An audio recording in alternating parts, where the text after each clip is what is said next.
Hey chat, you know what time it is? That's right, it's September. For the entire month of September, you'll get 25% off on 1 month subs, 3 month subs, and 30% off for 6 month subs. So, why don't you do yourselves a favor and subscribe to twitch.tv/MagandaravT. You'll be able to skip ads and support her. That's twitch.tv/MAGINDARAVT. Cool. I hope you enjoy your September.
Yep, may muted.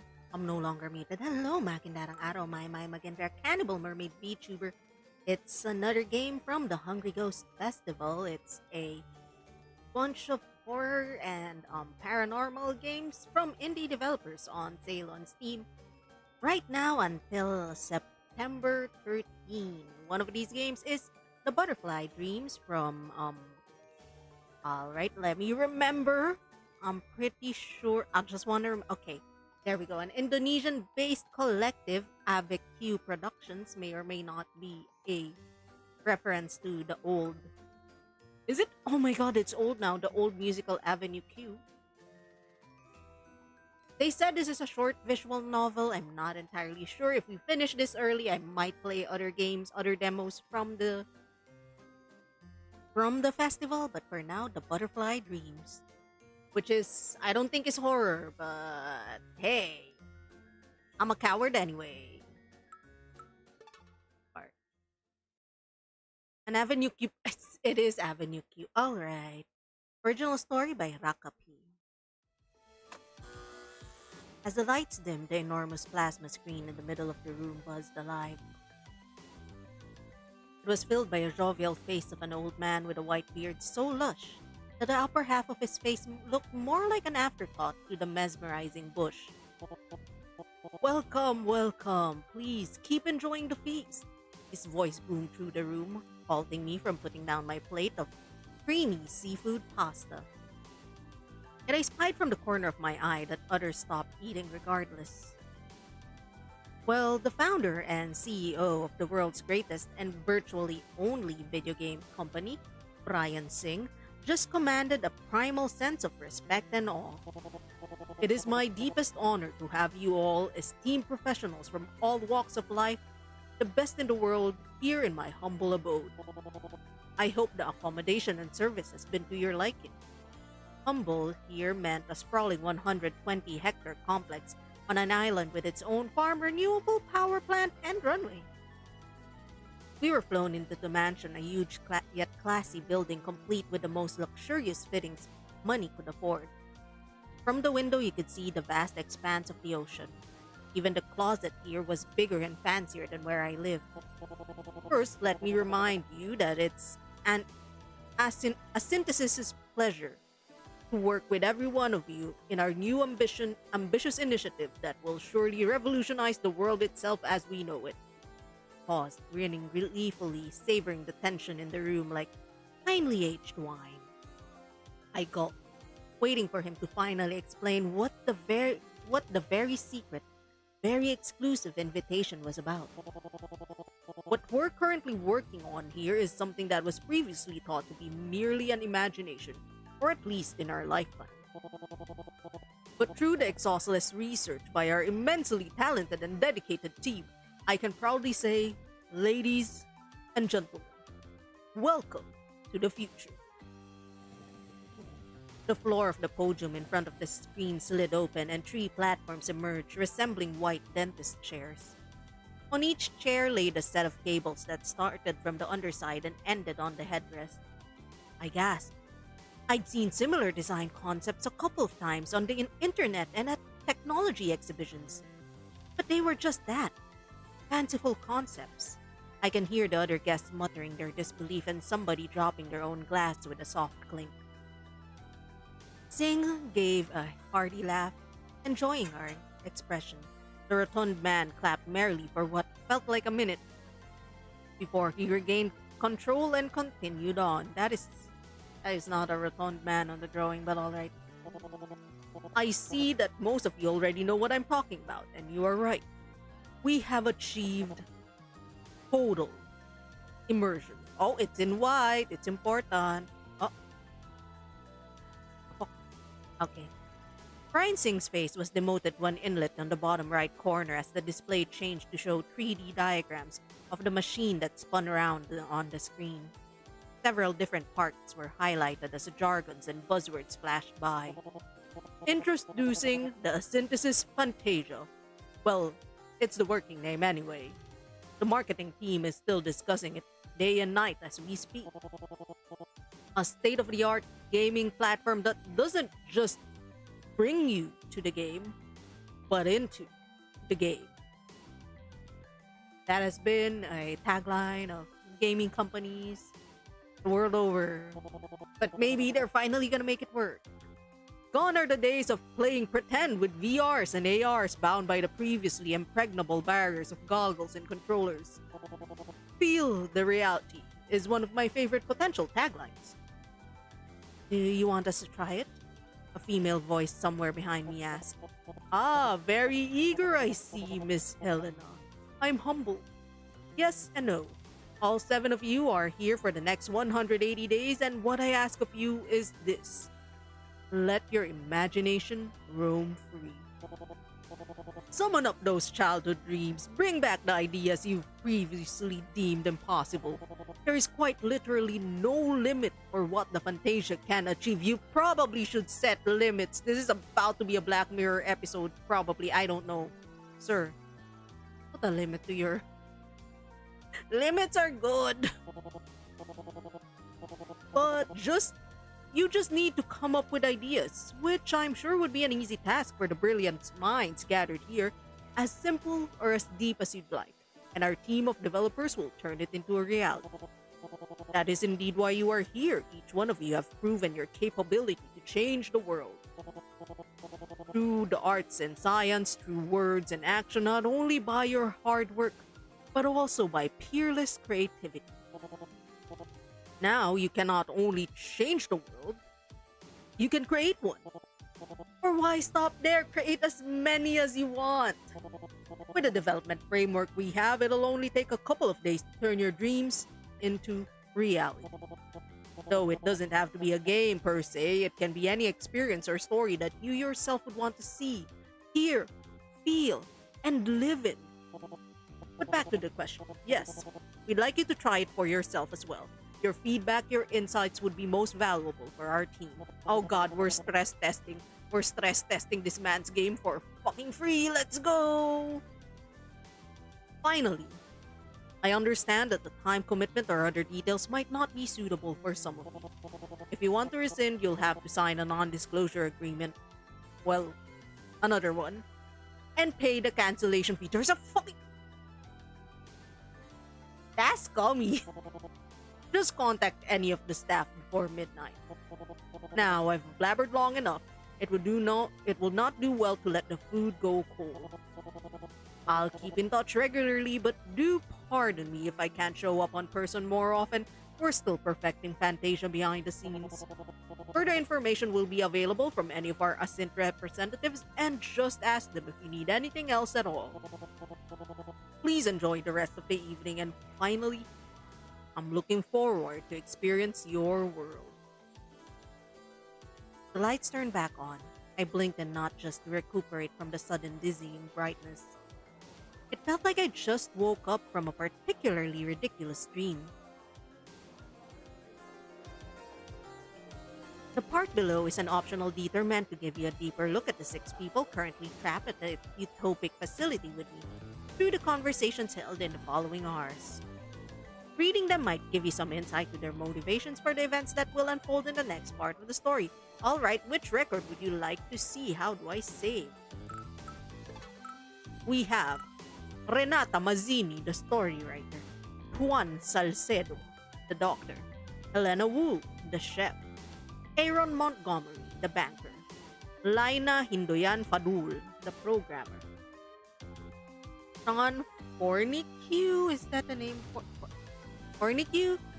I feel like I was so sure on how to pronounce all of this, and then I get to Fornicue? The professional gamer. I guess I'll go from top to bottom. Renata Mazzini, the story writer.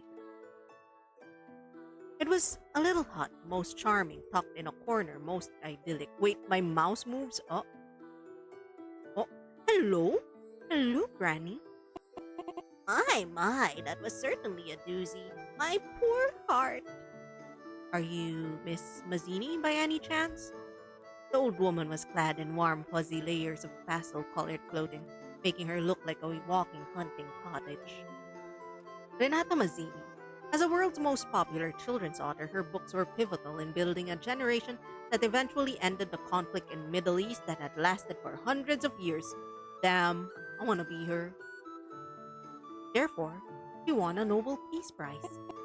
Why, yes, it's very nice to meet you, Mr. Oh my god, I'm a man. I was not aware. Thomas Lyndon Johnson, An honor to meet you. My, you're such a handsome fellow. Are you related to Sarah Lyndon from the London Epis- Episcopal Church? I don't know what churches are. Episcopal Church? No, actually.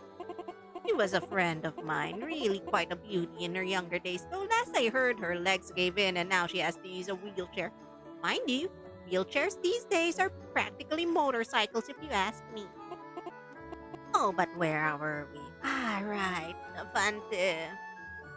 Fantasia? Yes, what do you make of it? Oh, it's almost too much for a poor old woman like me. I'm just baffled by all these inventions. When I was young, I tried to get the very first model of Weezer VR, you see. Funny thing that. Very heavy by today's standards, but I was rightly awed. Yes, I was. I can still remember the game very well. It was a racing game. It felt so real that my head spin right, it did.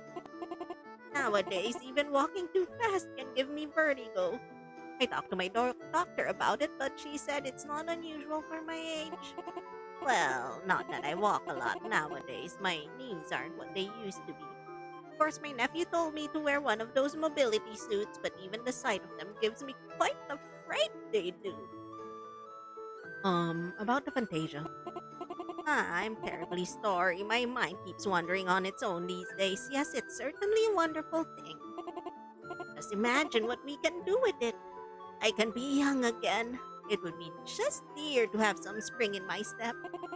Or perhaps I can bring life to my personal favorite of my children, the great little pink house.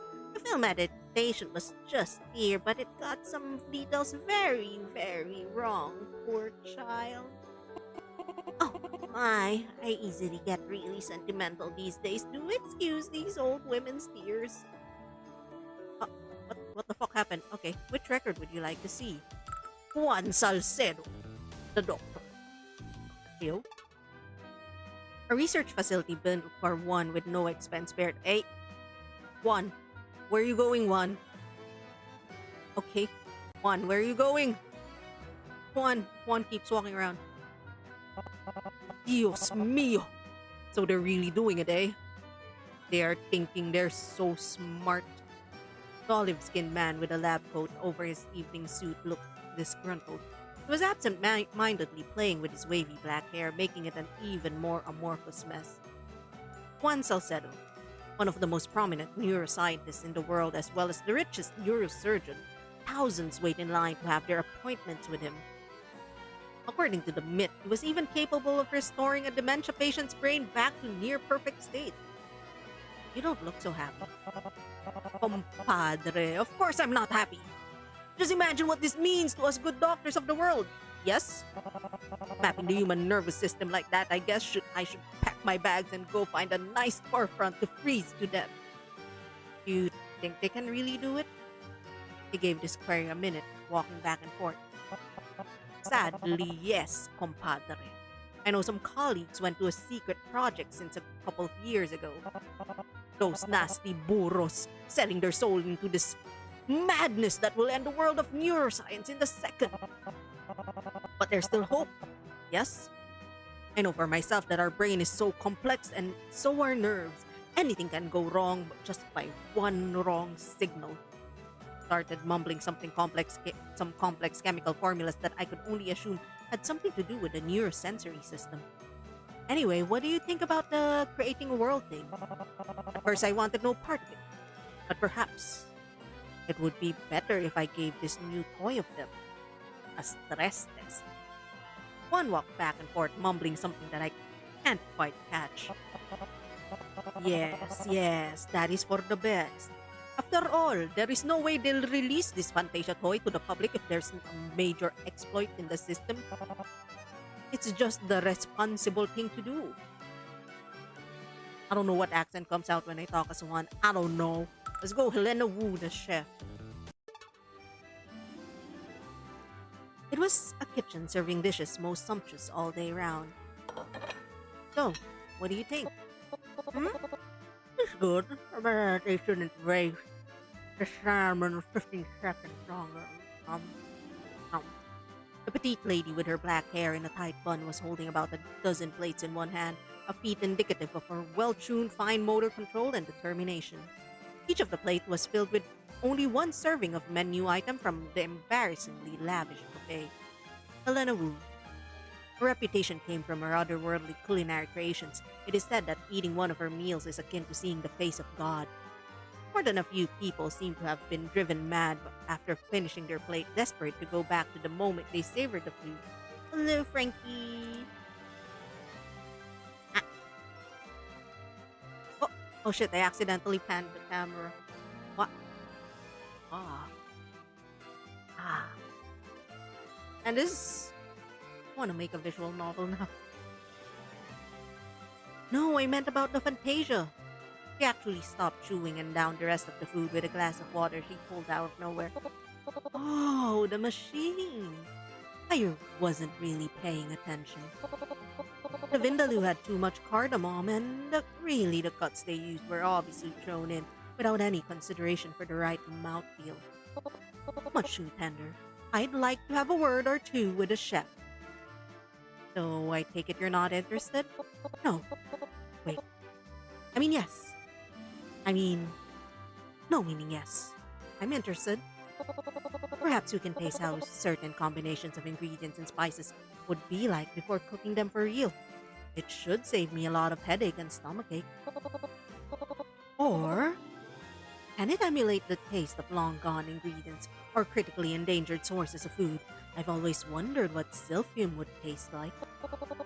Oh, and I'm definitely interested if they can emulate the rich and juicy crunchiness of a well-cooked Birox. What the fuck is a Birox? Hey, maybe I can even use it to make people think that they've eaten what is actually just a simulation. Will they still be hungry, though?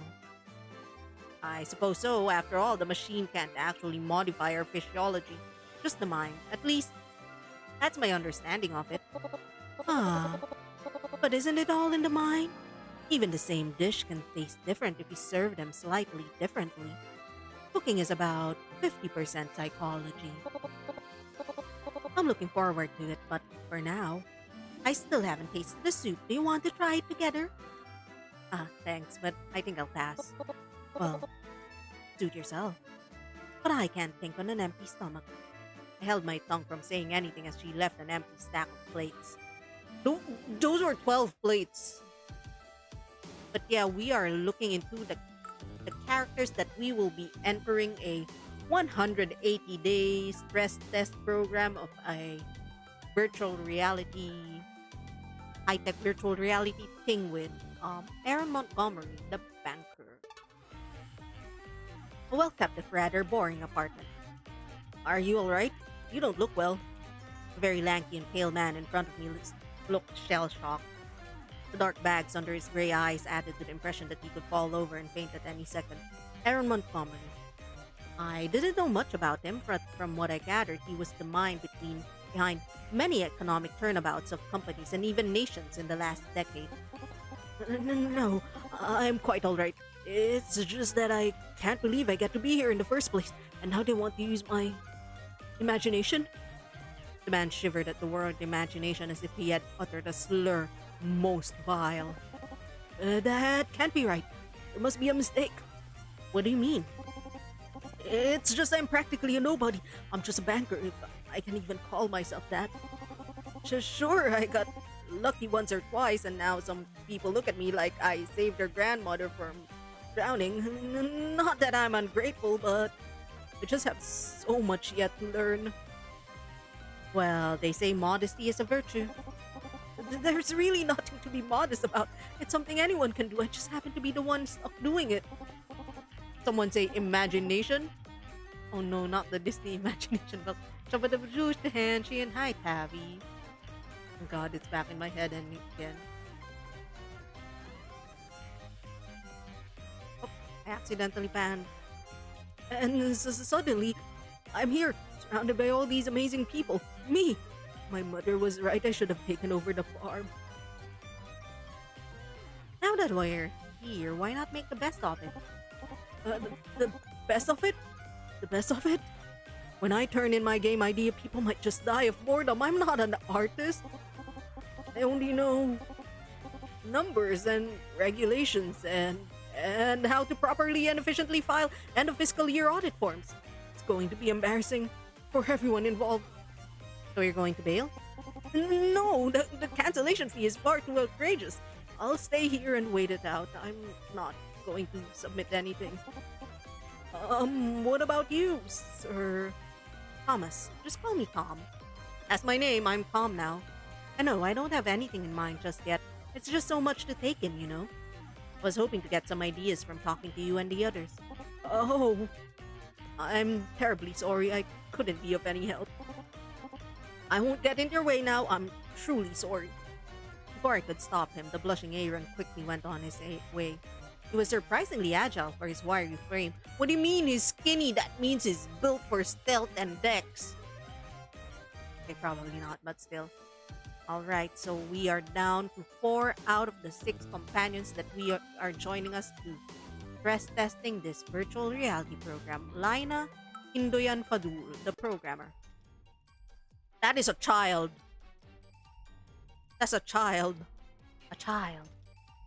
Hello, monkey. We just started playing The Butterfly Dreams. It is a short visual novel about stress testing this new virtual reality world made by a rich billionaire with other eccentric people. The room bathed in evening light, throw rugs, pillows, all manners of soft surfaces most welcoming. Hey, mister, what do you think? I had to look down to see her, a girl with long wavy hair, framing her tan face. The most prominent feature of hers were 2 sharp olive eyes peering from behind a thick pair of glasses. She was carrying a laptop that was nearly too big for her, peppered with stickers of cartoon animals.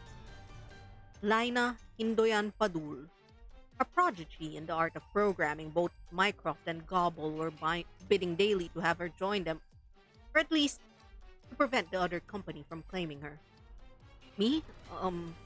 It's a lot to think about, but I suppose... That's no good. Definitely below minimum requirements. You're an adult, so aren't you supposed to be able to parse and process at least that much information? So perhaps your NLP function was unprepared for unindexed input. Interesting. During her monologue, she opened her laptop, held it right in her right hand, and typed something with lightning speed and precision. I did not understand anything she said. He snapped it out. It shut loudly. What? You know, such abstract query usually would return an error without an explicit declaration of the preceding conversation. What the fuck did you say to me, child? Never mind. I've got a pretty good model of you, complemented with what meager data I could find and a round or two of newbies. My own foray into machine learning. And I can probably figure out what kind of narrative framework you might come up with anyway. Alright, lurk well. Alright. What about you? What do you want to make? Me? Well, I'm sure I can learn a lot from doing a thorough user test on this system. Edge cases and all that. Then again, it's always prudent to start with the basics. Sometimes people forget to check the basic functionalities. Lina shook her head as if disappointed by these imaginary, hypothetical fools. In conclusion, I still need to finalize my own test plan. You don't have to treat this as a job, you know. You can have a little fun with it. At this, she had a wistful look to her. I wish I could. But when you get to my level, it's just hard not to notice a software's lacking UI speed or even the library they're using, even when I just want to enjoy it. That's why I can't get into video games. Oh, that's sad. She seemed to have caught herself in a moment of weakness and shook it off, putting on a rather unconvincing neutral expression. If you have no further query, good evening then. It's nearly my bedtime. It's 9 p.m. and you're not getting taller. And I need to finish this little project first. Good thing the internet here is adequate. Well, we are in a billionaire's island, so yeah. Internet better be good. Sean Fornicky, the professional gamer. Oh my god, hello, Markiplier. Now I'm gonna give him a nerd voice. I'm gonna annoy everyone. I take it you're excited about this? The young man in the black hoodie and baseball cap was casually pacing near the doors leading to the main recreation room. Sean Fornique. He had an antique-looking video game handheld console in his hands. I didn't follow esports much, but I recalled seeing his name in the news a couple of times. Yeah, far out, dude. I don't follow video games myself, but do you think their claim is for real? Hmm, I can only hope so. Okay, I can't give him the nerd voice. I can only hope so. That would be pretty chillax. You don't sound too excited. Yeah, man. But you know how it is with these video game companies. They promise you one thing, and the next thing you know, they're pre-alpha builds, and you have to wait for patches that will never come. Or worse, you have to buy the season pass and whatever. Dang! I lost! He grumbled a bit and put the handheld inside of his hoodie's front pocket, then pulled out another one that looked slightly more modern. Don't know though, as a gamer, I've always kept my expectations in check. It's best that way. But if it's true, well, man, I got a lot of radical ideas that just need to, like, happen. Like, bringing canceled games would be sick. I can't believe we never got Ultimate Unreality XV 16.3. They had a demo out and everything. Or I could bring back an older patch of a live game. Skeleton Boy is really far off after the last March's patch. Their balancing is totally whack nowadays. Of course, making new games is always the dream, yeah? He looked at me with a naughty twinkle in his eye. Impressively, his fingers were still steadily tapping the handheld console's button with blinding speed. Heaven knows we've got enough sequels and reboots out there. We need something new to shake things up. It's sorta embarrassing, but I got a lot of ideas for games, yeah? Now it's just a matter of choosing which ones I'd like to make first using Fantasia. You know, there's this one where... Darn! I lost again! Well, you know, on second thought, it might be better if you go in blind, dude. Always more exciting that way, yeah? All I feel is bald. Why are you... The fuck? What the fuck are you talking about, baldness? Why are we talking about baldness, huh? Huh? Huh? Huh? I suppose. Just wait for it. It'll be totally gnarly or stuff. Okay, that's all the records of our protagonists, kind of. We lounged in an elegant dining room, slept in luxurious rooms. The next couple of days were spent mostly in quiet excitement as we talked with each other, mostly about anything but our ideas. For those who have an idea, at least. You got a centimeter cut of hair left? Ooh, nice. Nice. Must be cool during these humid days. You've lost your mullet! Good. Good. R.I.P. to the mullet. There was a subtle tinge of secrecy pervading the facility, visible in a genial way we passed the salt, but not information. In those early good nights and late good mornings. The two people I grew closest with, for the loose sense of close, were Helena, the world-famous chef, and Sean, the professional gamer, or esports athlete if he was feeling cheeky. More precisely, I sat around them as Helena commented on every food the staff cook came up with, while Sean played and replayed decades-old games. 24 words or so were exchanged between us during good hours. And many times that if Renata, the oldest of the bunch and storybook writer, came by to chit-chat about everything there was in the world. Then went away probably to find more sets of ears to listen to her stories. Aaron and Juan got along famously. The banker and the neurosurgeon shared drinks and smokes, though Juan did most of the talking. Well, complaining really, and Aaron meekly agreed to everything he said. And the youngest of our seven, Lina, kept to her room most of the time, coming out at weird hours of the day while muttering some indecipherable programming language as she ate. Vegetables carefully avoided. This is why you're short, Lina. Eat your veggies. At the end of the week, we had our first trial. Someone had finished their world. Alright, what world are we going into? All seven of us were ushered in back to the main hall after lunch. A splendor built in the image of ancient palaces, its opulence shown in marbles and carved gemstones. And yet, we had only been treated to this sight today. I speak from experience. What? The baldness? I'm not bald. I have short hair though. I need another haircut. It had been closed for the good part of the week, and now we find out why. It had been partitioned into chambers that each contained a Fantasia unit. Attached to the outside of each chamber, there was a monitor alongside what looked like a control panel. Oh, the shortness. Okay, that's true. I ate my vegetables. That's the annoying thing. I ate all the vegetables and I'm still short. There were about a dozen Ascent staff members in the main hall, one standing outside of each chamber and the rest standing around the hall. Sean looked nervous and didn't have any handheld in his hand for once, instead opting for a Rubik's Cube to fidget with. Standing beside him was Helena, merely holding a sandwich and not a whole smorgasbord of food as usual. Juan and Aaron talked in hushed whispers. Well, Juan did most of the talking, Aaron just nervously nodded along. Leaning on the back wall, Lina was practically sleepwalking, softly clutching the hem of Renata's cardigan. The older woman softly patted Lila's fluffy head of hair. Who do you want to talk to?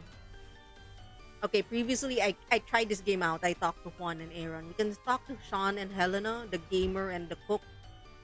Juan and Aaron, the neurosurgeon and the banker. Or Lina and Renata, the programmer and the grandma. Do I have a coin to toss? Oh no, those are three choices. Hold on.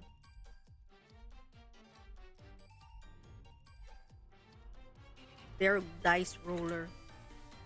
Dice roller online. Give me... Is there no three-sided dice? Does that not exist? Alright, 1, 2, 3. Let's go! Wait. I want to roll... Guys, they're modifiers. I just want to roll a 4-sided dice, my dude. 4. Okay, not a 4. Okay, 2. It is still Juan and Aaron. Let's go. I walked over to Juan and Aaron's little corner. I know I'm gonna do terrible at this. So to be fair, you aren't that short. At least I feel your height is pretty standard. It's standard in Southeast Asia. I know I'm gonna be terrible at this. I've never been good at video games. It might not necessarily be a game, mi amigo. Might be a pleasant, simple experience, yes? And who knows? Maybe their newfangled machine is just a bluff anyway. I don't know. How are we feeling today? I guess you can say... Como se dice? Casually? Pessimistic? One had a naughty smile on his face. That's the thing with these marketing people, you know? They overpromise but the products turn out to be shabby. Happens all the time, especially in the medical industry. People are always selling the latest immortality pill, fountain of youth, panacea, what have you. Oh, well, it's one of the biggest industries after all. Especially with the nonagenarians and centarians nowadays. People are old. Oh my god, that's like people over the ages of 90 and 100. If this machine does work, I think investing in it wouldn't be the worst idea. I think. Maybe. I do own some shares at Ascent. Just a few. Hearing this, Juan raised his eyebrows, his smile altered. I see. So you do believe in them, don't you, friend? Only financially. I mean, it was really impressive how he drove all the other major players into bankruptcy, just so we can snatch them up for cheap. He's a really shrewd man, so I don't think he would move forward with this project if he wasn't absolutely confident. At least, that's what I think. I might be wrong. I'm probably wrong. Maldición. For a second, Juan's face turned dark, with eyes burning with cold anger. Then the moment passed and he looked perfectly amicable as usual. No problem. It just means we have to give it a proper test, yes? See if it's truly a good idea to mess with the human mind like this. Yes? Despite the pleasant enough smile donned by Juan, Aaron seemed to have noticed the momentary lapse. The accountant squeaked an indistinct apology. The head usher called for our attention. The staff had finished their final checks. The lively but nervous conversation died down. Helena approached me. Bill, I wonder whose idea this one will be. Do you have any idea? No, nobody wanted to take credit for it. To be honest, I feel like it's more exciting that way. I guess we'll see soon enough. Hey, wait a second. I'm finishing my sandwich. She fended off of an assent staff who tried to lead the gluttonous chef to her Fantasia unit. See you on the other side, people. I went to my chamber with the staff assigned to me. The Fantasia machine took up most of the room. It was surprisingly bare compared to the rest of the house. She instructed me to take off my shoes and get on the Fantasia. Hey, yo, you're getting feet for free? What the fuck? After she made sure that my head felt comfortable, she connected the cables to parts of my head, kept it in place, and built in adhesive tapes. Won't these come off if I turn my head around? No need to worry, sir. The Fantasia connectors are all designed and tested to withstand even the unruliest sleeper. Now, I need you to relax. Try to sleep if you can. Would you like me to turn the lights off? Yes, please. The staff members turned the light off from the outside. I find comfort in the darkness. Both my body and mind quickly relaxed, easing me into the shapes and colors that were turning more solid and real each second. Until I find myself standing in front of a grassy meadow, naturally flat and thoroughly green, reminiscent of a cheap golf course. The horizon was a soft blue with white fluffy clouds hanging. I looked down and saw my feet, in shoes once again, stepping firmly on the ground. I could feel the solidness of the ground, the sensation of fresh open air against my skin, the beating of my heart, and even my irregular breathing due to the excitement. I took a step, and it was real. Just like how my muscles and my mind knew how a step should be since I was a toddler. They did it. They created reality. I laughed. I touched the ground, feeling the soft blades of grass bending against my fingers. I felt the fabric of my shirt and trousers. I put my hands in my pockets. I removed my shoes and socks to see my feet, real as normal as they can be. I ran around the endless meadow, feeling free as I had not felt in a long time, laughing merrily. Then the view began to shift again, stopping me on my tracks. It began as shapeless gray blurs that solidified into defined shapes and colors, creating trees and a house. The person behind this simulation had to be the old woman, Renata Mazzini, as the new sight seemed to come out straight off a children's book. The trees were very straight and their branches came together neatly, with little variations between them. The house was tiny and seemingly made of only curved bricks. I knocked on the door and the pink rabbit opened it. It looked absurd, wearing an apron over a dress and walking on two legs, yet I felt perfectly at ease. Welcome! We've been waiting for you. I walked in and found myself in a masterfully cluttered cottage. Framed pictures, ceramic dolls, quilts, and other knickknacks filled every inch. A group of woodland creatures were sitting around a round table that was filled with pastries, fruits, and cups of tea, leaving one empty cushioned chair for me. We had a most pleasant tea time. Helena must have been happy to find that the cookies not only tasted real, they tasted delicious. So was the fragrant tea. The grandfather clock. The grandfather clock inside showed that 2 hours had passed when we were finished, though it had felt much longer. After the clock, After the clock rang 4 times, Mrs. June Bunny looked up from her knitting and spoke softly to me. This is about messing with the human mind. Yes, it is. We are testing a virtual reality device. Ah, it's time for you to leave. Surely your friends are waiting for you. Mom, can't you stay a bit longer? Billy Bunny, who had been drawing with me, asked. He jumped around, restless, giving everyone a chuckle. Now, Billy, our guests have somewhere else he ought to be. Now say goodbye. Bye, mister. Promise me you'll come and visit again? I promise. Be a good boy, okay? I patted his fuzzy head once more before I opened the door and walked out. I woke up in the darkness of my chamber with only remnants of the outside light, giving me enough illumination to discern the edges of the room. The light blinked on, momentarily blinding me. A different staff member came in and began detaching the cables from my head. They peeled off without any pain. Oh, how was your experience, sir? It was... I tried to look for a word that would sufficiently express my awe and bafflement and joy and dread. It was real. I was really there. I had tea with the bunnies and Larry Bear and Mike Mole, and it was a damn good tea, too. Glad to hear that, sir. The man replied as he finished his job and helped me stand up. You can leave as soon as you're ready. I left the chamber to find out that the rest of the party had gone out before me, converging around Renata, who was clad in her usual getup of cardigans and scarves in bulk. That was so nice. I can't believe I could taste the tangy apricot jam so well. I can still taste it. Everything was so fluffy and warm and fluffy. I don't know how they could process so much data in real time and simulate each strand of airborne physics, but it was amazing. I want to see Mr. Bear again.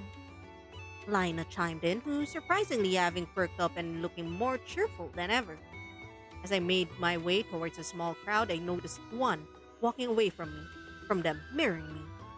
He looked very thoughtful and barely noticed me when I tapped his shoulder. Oh, it's you, compadre. Feeling all right? See, I'm fine. Just... old bastard really made it work somehow. Was it better than my expectations? Yes. I need a smoke, if you'll excuse me.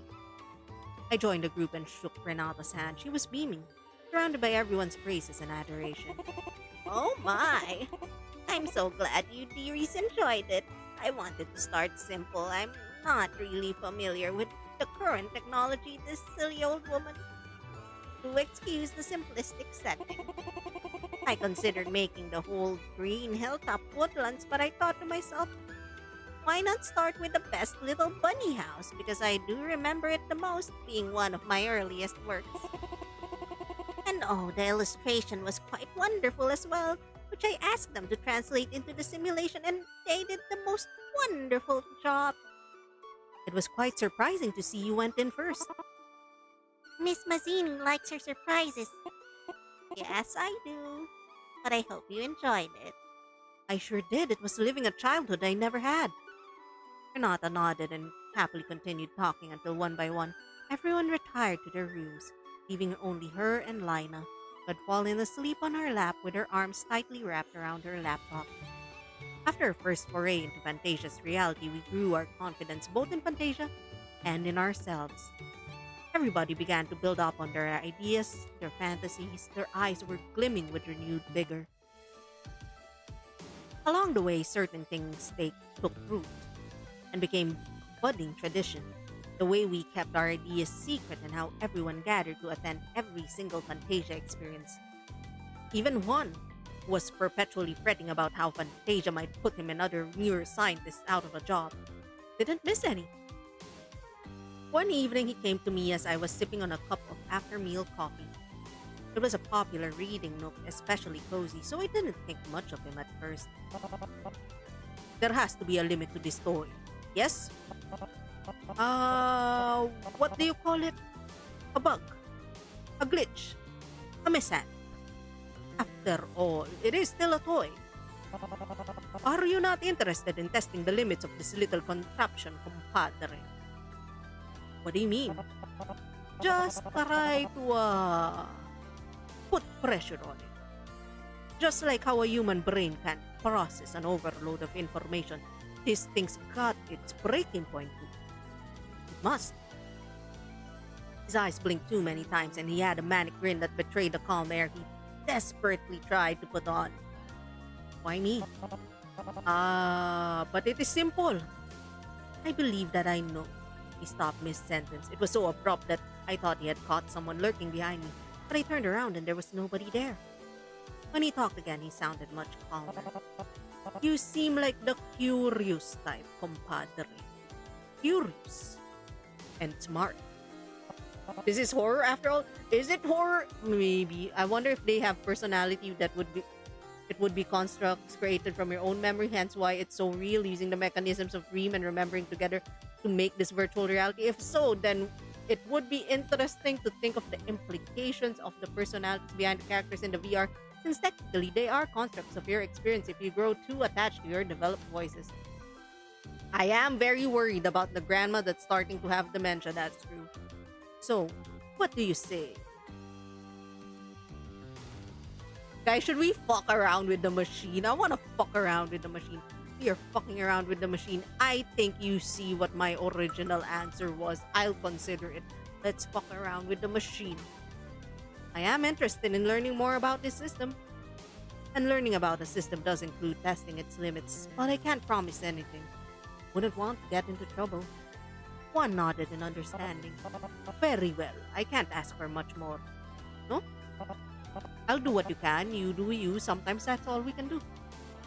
Despite Juan's resolute skepticism, each go at the Fantasia produced perfect. Each go at the Fantasia produced perfect results. The day after Renata's tea party, we were treated to a retro-style video game experience courtesy of Sean, where he stomped on walking mushrooms. Though we were not being ourselves, but rather a plump-looking Italian guy in overalls.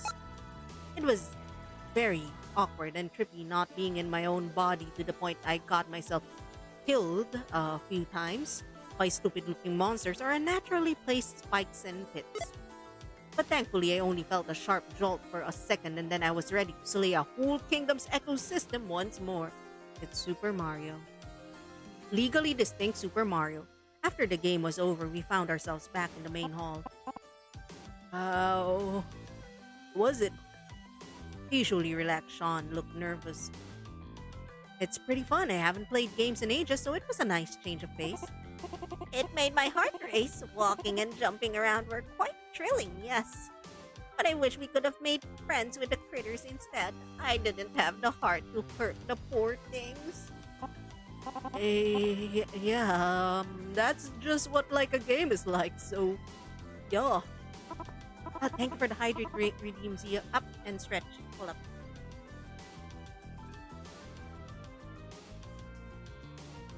Lizard. Blizzard. Blizzard. Blizzard. Blizzard. Oh, very interesting. Characters and settings seem pretty well realized. Did you have your designs ready?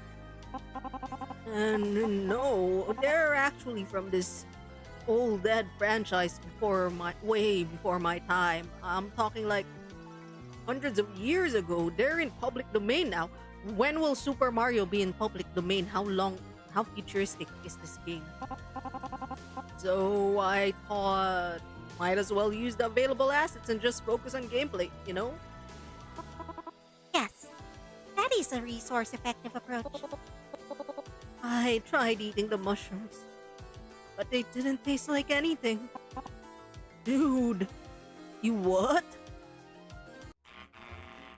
The third one to give us a whirl was Helena, who took us to a beautiful seaside restaurant on the shores of Italy to sample some culinary experiments she came up with.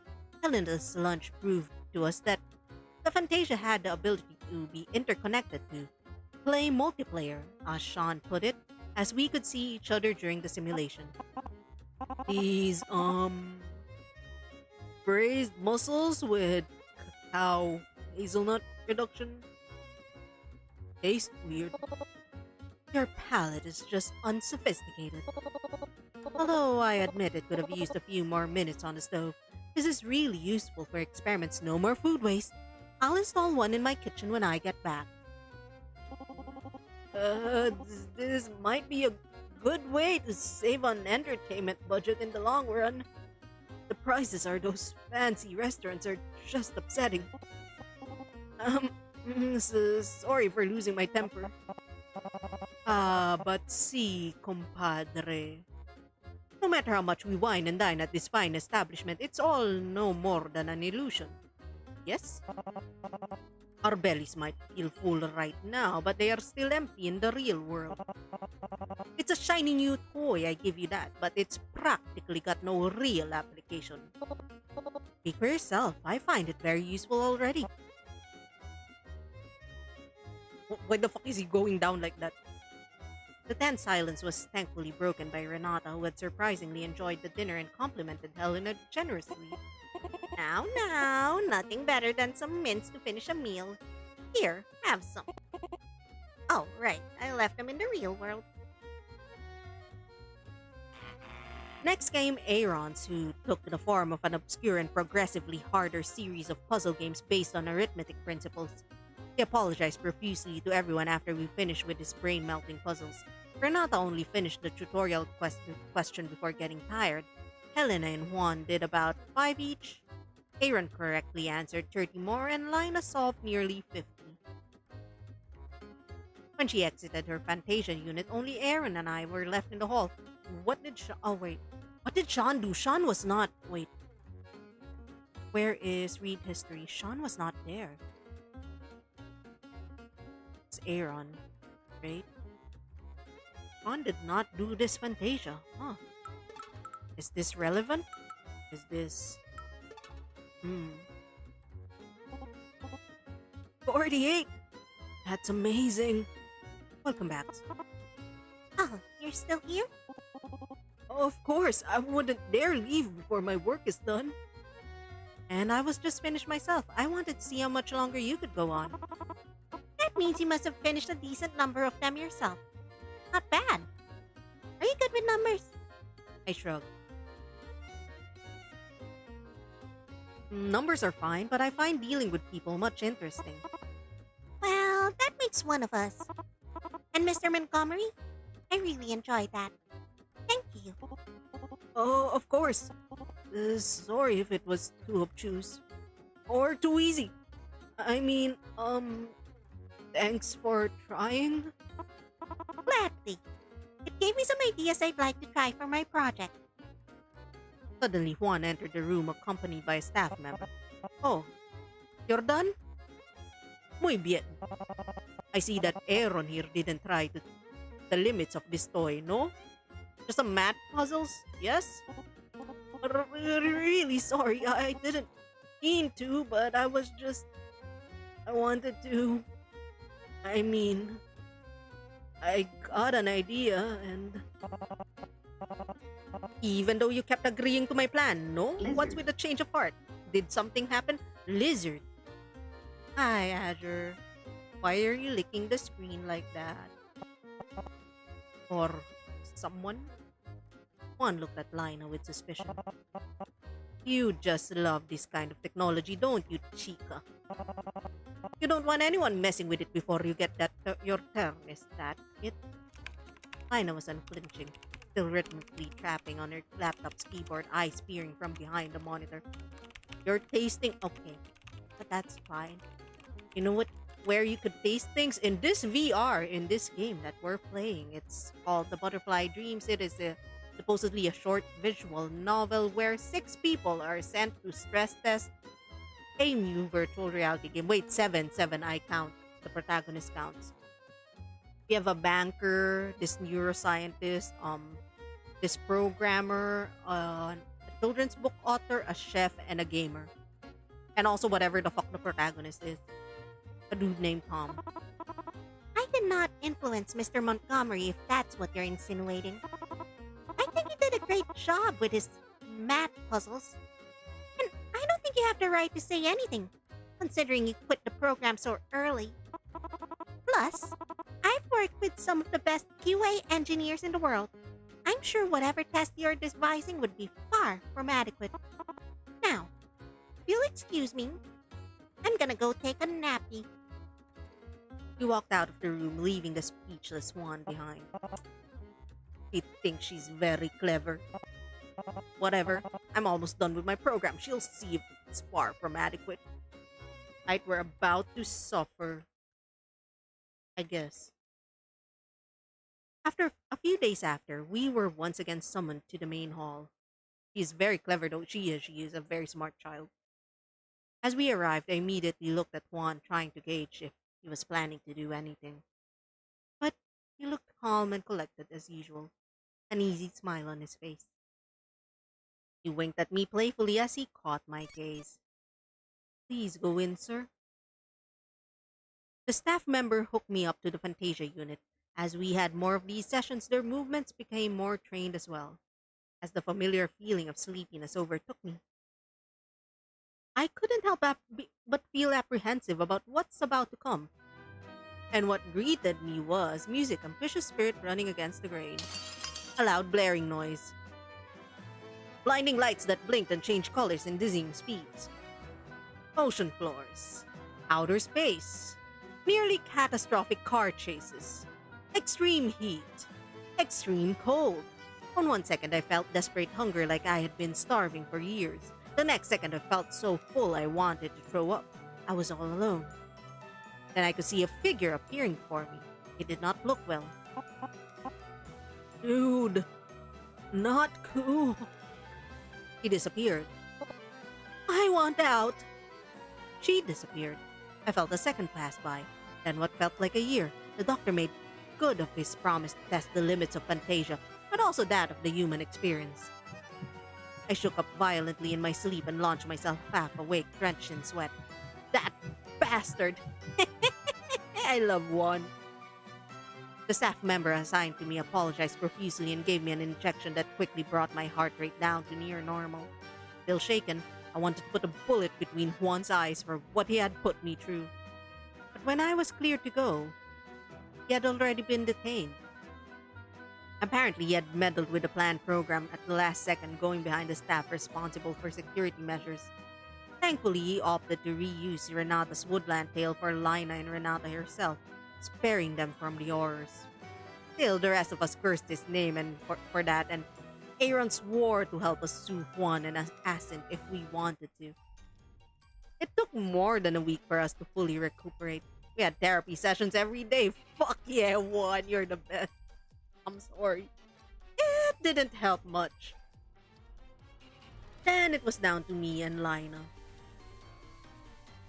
The little girl had become a lot more open to pleasantries by then, still talking in that perpetually annoying way filled with technical terms, but at least she's talking.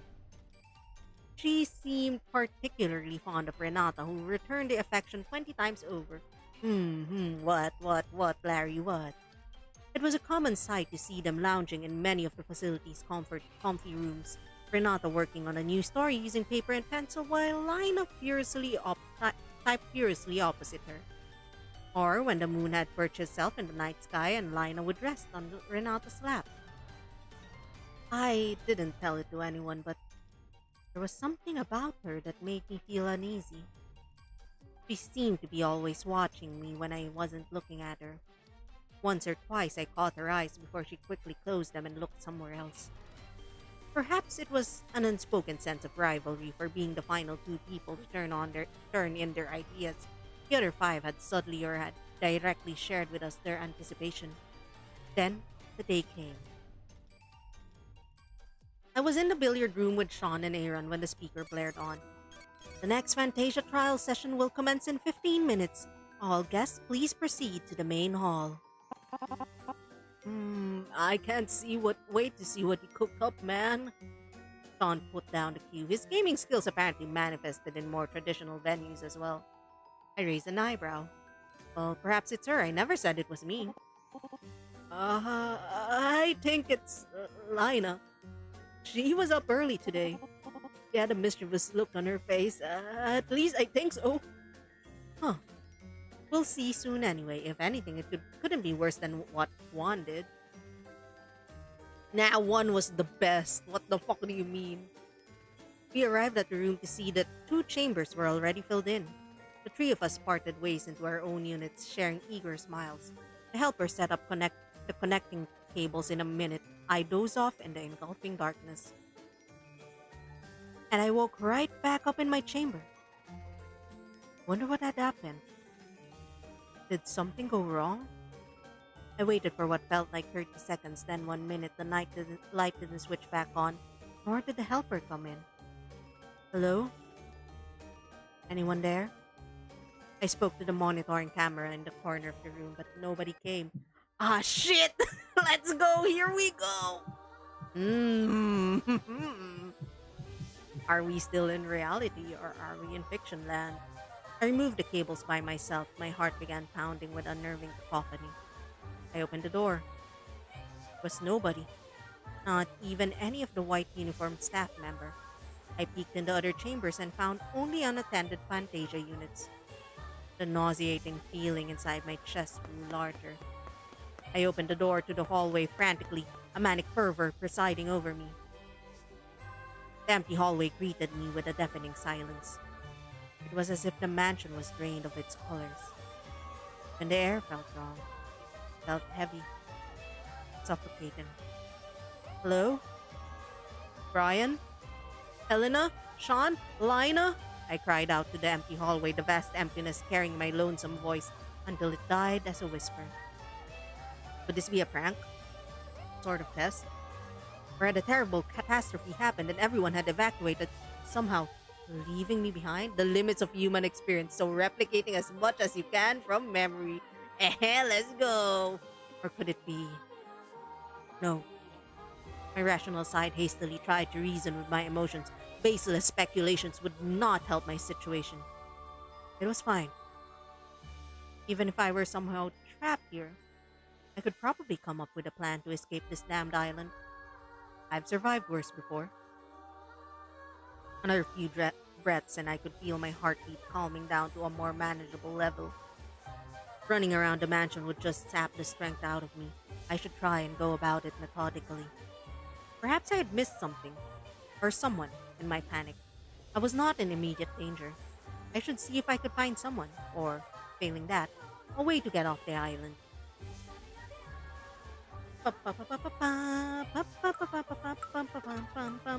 Where do we go? Dining room, billiard room, bedroom. I'm gonna roll. Wait. Let's roll one four-sided dice, and it says the first one.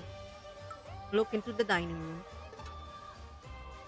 With a steady stride I hoped would bring me confidence, I made my way to the dining room.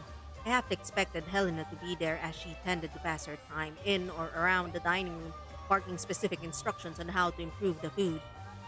And when the meal times arrived, she would actually introduce the dishes for us, unprompted, as if she had taken on the role of head chef. You should wait 3 more seconds before the next bite for the best flavor. Having meals together had taken up me some getting used to, and I was used to eating meals by myself. But it wasn't unpleasant to have company to converse with during the many meals. Now, the dining room was empty. I had never noticed just how big the dining room really was. With other people around, it had felt spacious yet sufficiently cozy. Now, with only me here, it felt intimidating. Usually, even outside of mealtimes, there would always be a selection of various exquisitely delicious and surprisingly healthy light bites for us to snack on. And a pleasant smell would always permeate the room, teasing our palates. But right now, only the furniture and utensils remained. The air was similarly devoid of any hint of light. My eyes might still be tricking me, but even the flame on the decorative candle seemed eerily still. Huh. For a moment, I considered taking a knife as a self-defense measure, but I didn't think it would help me very much here. I should probably have, never mind. I shoved doors open to find the other rooms and halls completely vacant. It was as if nobody had ever lived here. Some parts were more frustrating as I would be met with locked doors, For good measure, I tried the windows and they were similarly locked shut. Even with my forced composure, the sprawling size of the buildings made my fruitless search exhausting, both physically and mentally. The vast, well-lit architecture only made my solitude more pronounced. That was until I finally opened the grand front doors and stepped out to the courtyard. I saved it for last as I knew going outside would only make me feel more vulnerable. Then I found her, Lina, sitting cross-legged facing the front door. At once the color started to flood into the world. She had been looking downwards, long hair veiling her face. She slowly raised her head, clearly calculated to add a dramatic flair. Her olive eyes caught mine and her mouth parted into wide, naughty grin.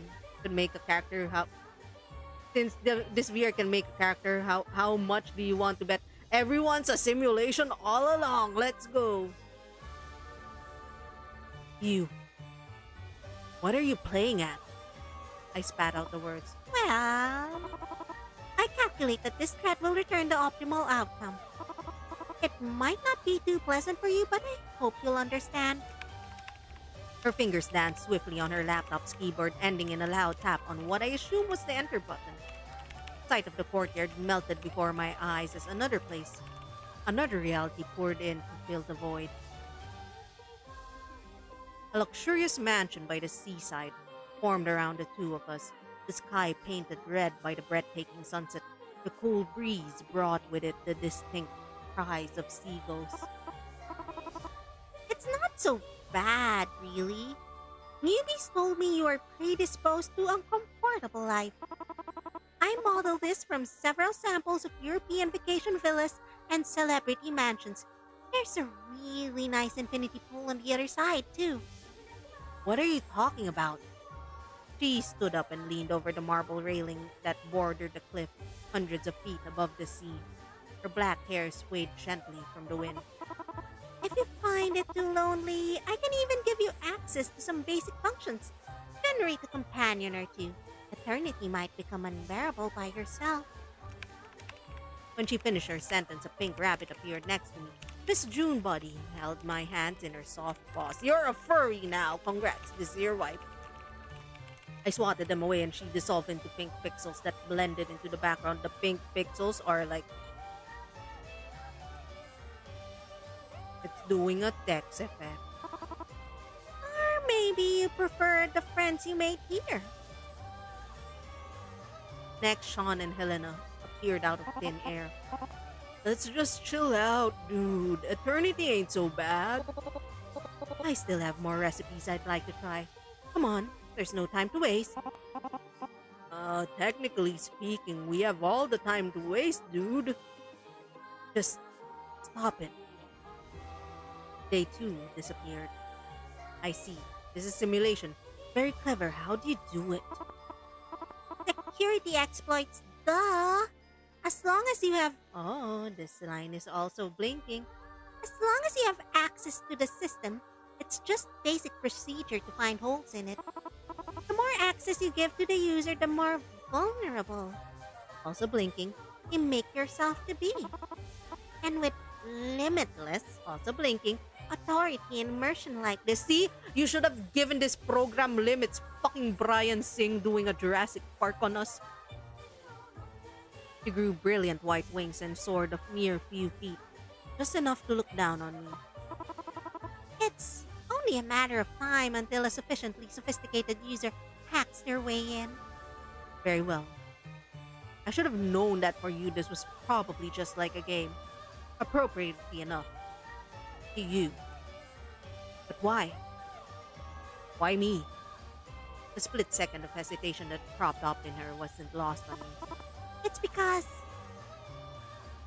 they're dangerous. Oh, what's happening to her body? He said in a small voice. Newbies had to work for hundreds of cycles. You sure know how to protect your private information online, but the rest was conclusive. You're not a chef, a writer, a programmer, a doctor, a banker, or a gamer. You're a criminal mastermind. A psychopath. The list of your crimes would need a whole data center to store in. used to backhand rolls, but I know what you could do if nobody stopped you from misusing Fantasia. I laughed. She flinched. She had even flown backwards and conjured a circular shield in front of her. The fear in her eyes was bliss for me. Clever little girl. So your plan is to trap me inside this silly toy? But suppose that Singh and his people notice that I've been asleep for too long. Surely they'd turn it off. I can't wait to play with you in the real world. Kids are nicer when they're quiet. Without a warning, a black heavy chains busted out from the ground and constrained my hands and legs. I dropped to the ground with noisy clinks. It's too late for that. They already know who you are. I notified them. The chains couldn't wipe my toothy smile. This little girl evoked emotions I had so long forgotten. Using the Fantasia. Phew. For the rest of them, I displayed the explanation of the situation and set them to wake up after 60,000 milliseconds. 1 minute. But how can you be so sure? Are you aware of the moral implications of using a homegrown, untested software to play judge, jury, and executioner? Oh my god, it's a Punisher ult. Your whole reasoning might be based on a mistake. I'm just an honest man. Please let me go and I won't make a big deal of this whole embarrassment. Everyone makes mistakes. Her wings shriveled and disappeared, dropping her to the ground on two skinny legs. Do you think I didn't think about that? She was shaking, her eyes clouded with unshed tears. That's why I waited for so long. I went to the trouble of modeling and simulating everyone, and I had to do it with my laptop. I had to overclock it to the point of overheating. What are you talking about? I asked, knowing full well what she meant. This is not the first layer. No, the first one, that was me. The seaside villa dissolved into a childish imitation of a forest. Oh, blinking. A pink house stood out among the trees. I had to work even in game, making sure that the building is a perfect duplicate and everyone acted consistently, coming up with 5 scenarios, keeping states in between simulations, optimizing so much data and functions, and having to account for all the variables, all while I have to keep my user access from getting cut off. And I had to make sure everyone behaved as expected, even if they might make you suspect things. So, everything was a lie. You really outdone yourself. Why?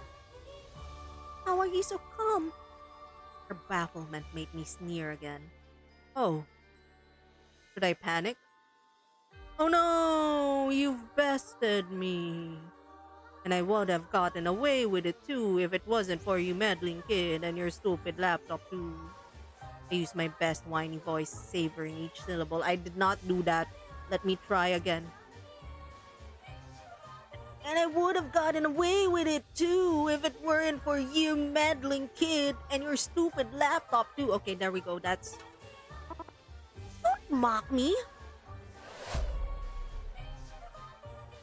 She rose up to the sky, her wings extending dramatically on her back. 6 intricate, ornamental gold spears materialized in the air around Lina and shot towards me. They all struck the ground beside me, forming a cage. I wanted to be nice. But if you want it that way, fine. The woodlands shattered into pieces, revealing a gray void. This is a fitting grave for someone as despicable as you. Lina grew wings on her back and took flight. There was no land, no sky, only a monochromatic blankness. Despite that, the chains and cage retained their unyielding bondage. Goodbye. Lina flew away, her white wings a blemish on the grayness. Her figure shrunk until she disappeared in the horizon. I was left alone. Silence. I could hear my own heart beating softly inside my chest. Virtual heart inside a virtual body. It all felt so real. Alas, My long life of trickery and crimes has ended in the hands of a child, nonetheless. There's nothing to it. I always knew it had to end someday. Slowly, my vision narrowed, closing in to my fate. I laughed, bellowed from the core of my being, a terrible laugh that died away without reaching anyone else. I embraced the gray. It welcomed me. I. What the fuck, epilogue? Okay! And the bad guy was us all along. Laina Hinduyan Padu woke up from a long dream. Next to her, an old man was waiting, accompanied by two assistant staff members, each carrying a clipboard. Brian Singh looked at her with obvious interest. Are you alright? Her throat was dry, her eyes were heavy, her body was sluggish, yet she answered in the affirmative.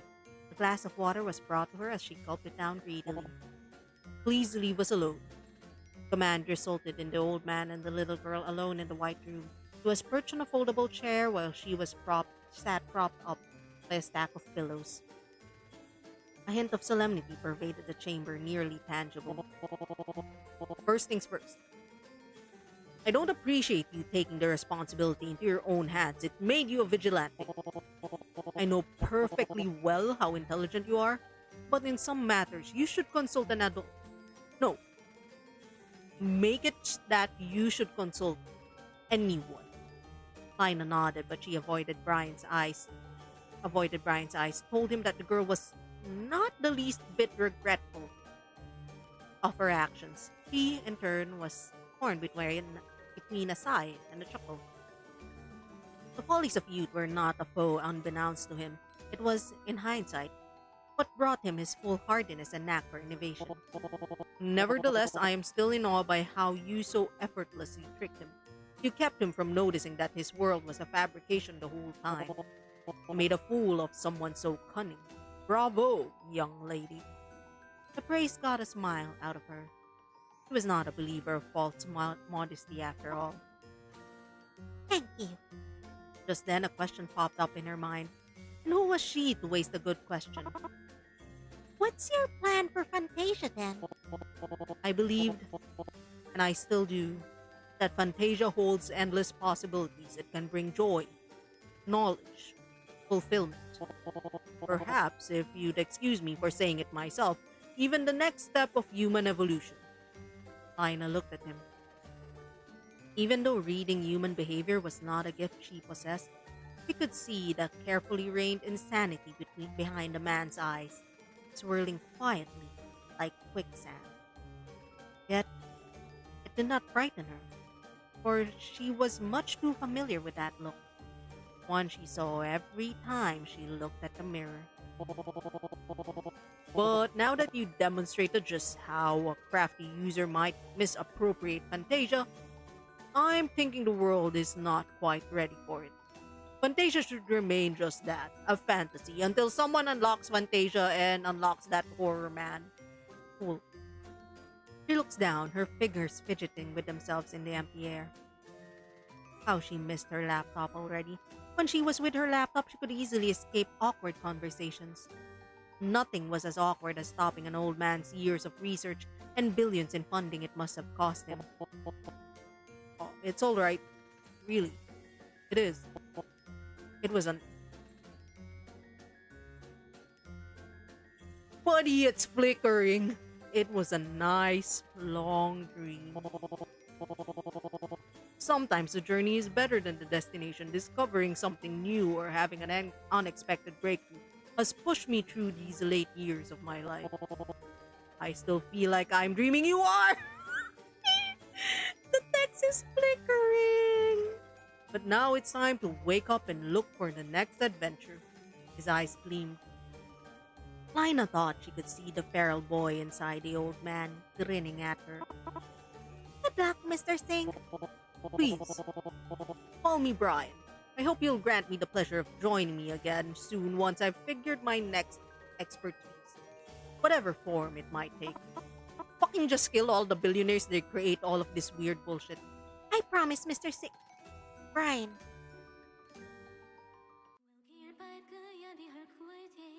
Her vision blurred.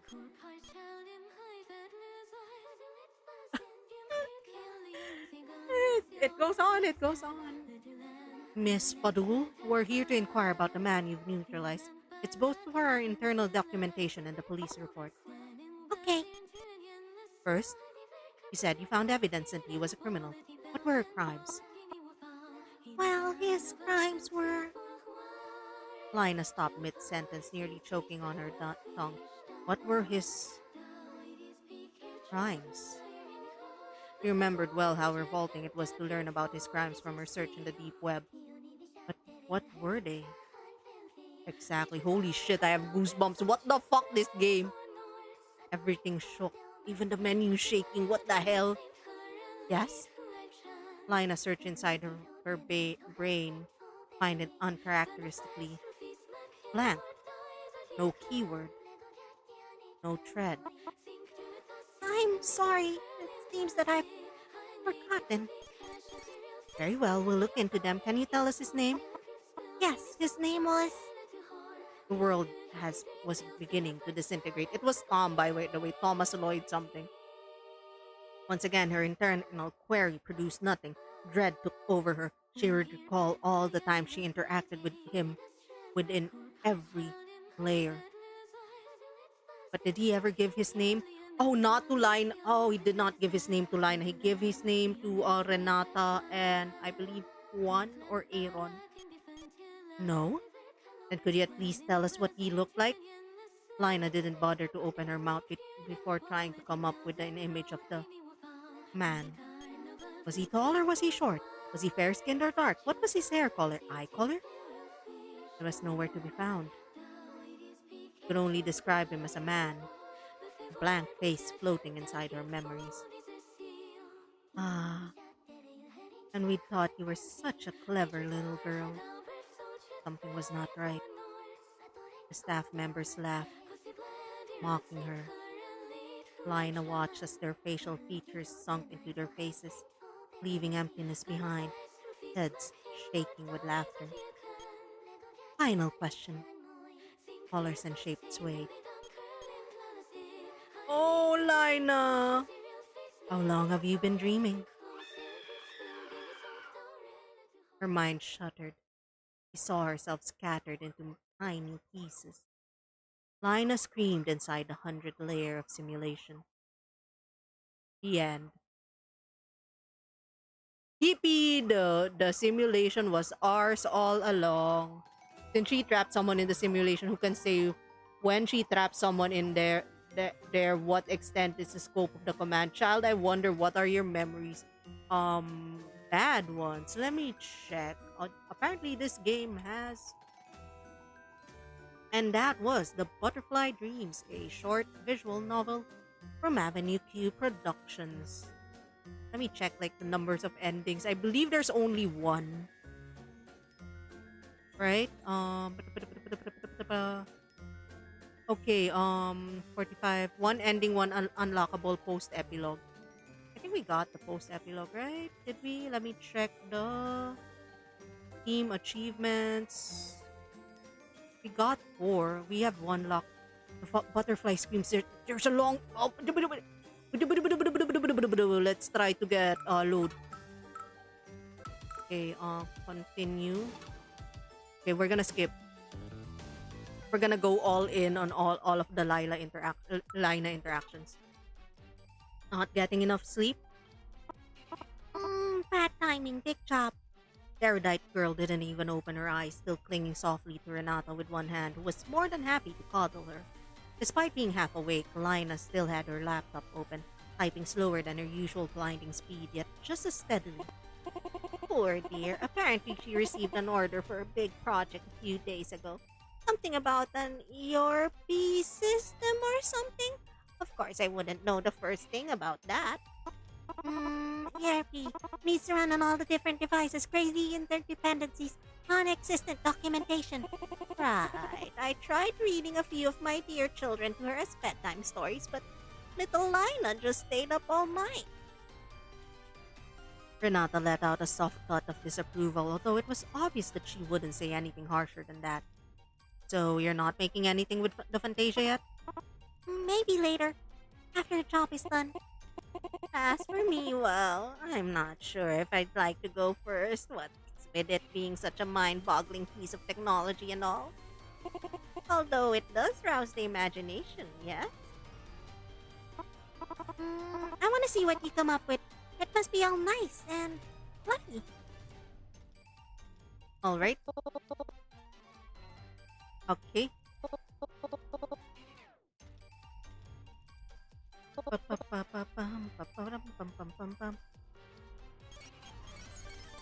Where's the skip? Okay, we skip that. We talk to. Sorry, I won't do it, and neither should you. Hearing this, Juan's eyes went icy. And I thought you would be understanding. You're on the wrong side of history, compadre. Letting this terrible machine just doing what it wants. It's no good for humanity, no good at all. Whatever. Just let me alone and I'll do the same. He left. Alright. Juan looked at me with suspicion. Me? I didn't make him do anything. What was this part? Oh. I think this is Aaron after doing some puzzles. Yes, I just wanted to... Well, him stammering didn't help my cause.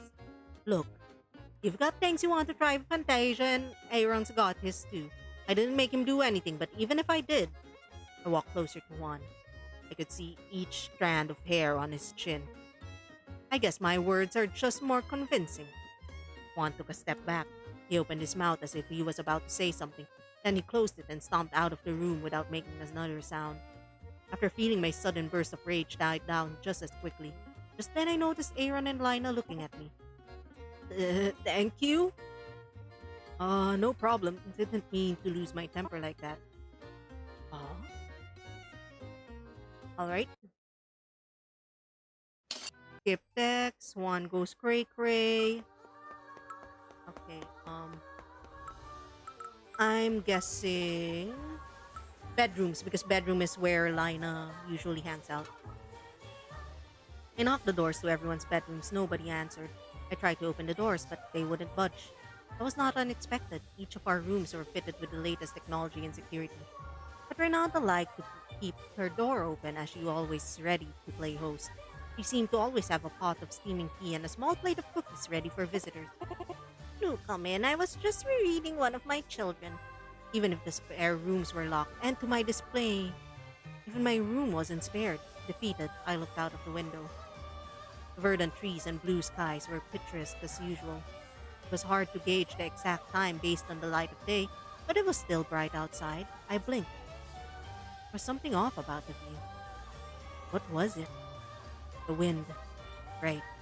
Being situated on an island, the sea breeze would always disturb the greenery, sometimes softly, sometimes harshly, as if they were about to be uprooted. But today must be an unusually calm day. The leaves and branches were static. Left with no choice, I moved on to other parts of the building. Okay. Okay, the end. Okay, the beginning. The butterfly screams and long dream. Oh, that was just it. It just made at the end the beginning. Well, and that's it for the Butterfly Dreams. It is a short visual novel by Indonesia-based developers Avenue Q. Yippee. Well, there might be something after that, but I will check it like off stream.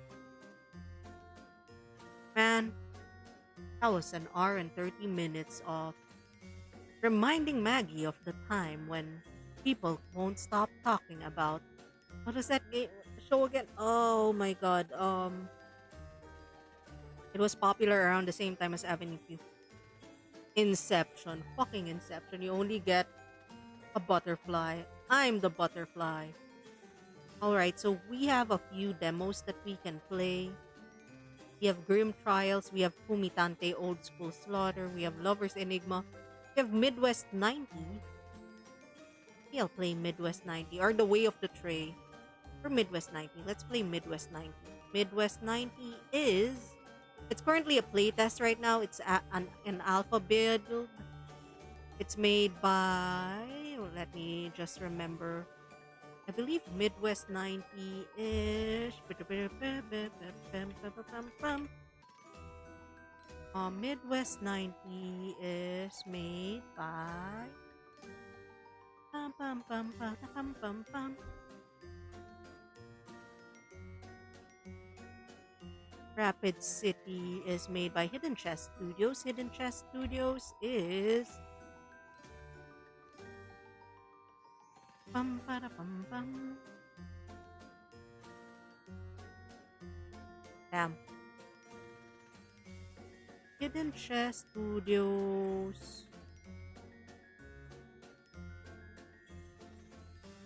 Is this Malaysian? I forgot. But yeah, let's play an indie game about running. Let's see. Does Twitch have a category for this? While we're doing this, let me just play an ad read. Because it's fun for me. And probably not fun for the person who recorded this ad read, but like. Hey chat, you know what time it is? That's right, it's September. For the entire month of September, That's you'll get fine. 25% off on 1 month subs, 3 month subs, and 30% off for 6 month subs. So, why don't you do yourselves a favor and subscribe to twitch.tv/MagandaravT.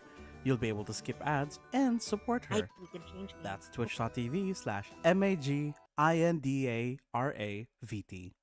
Cool. Ad I time. hope you enjoy your September. Oh, it's done. Oh, you heard your voice. Oh, it's over. It's over now. I got jump scared. Tabby jump scare. Tabby voice jump scare. All right, we're changing the game to Midwest 90. It is a. It's still an alpha test. It's a game where you run a restaurant in a post-apocalyptic town. You are in a simulation, my friend. We are all in a simulation. That is was what we learned from Butterfly Dreams. I still have water. All right, hydrate, stretch.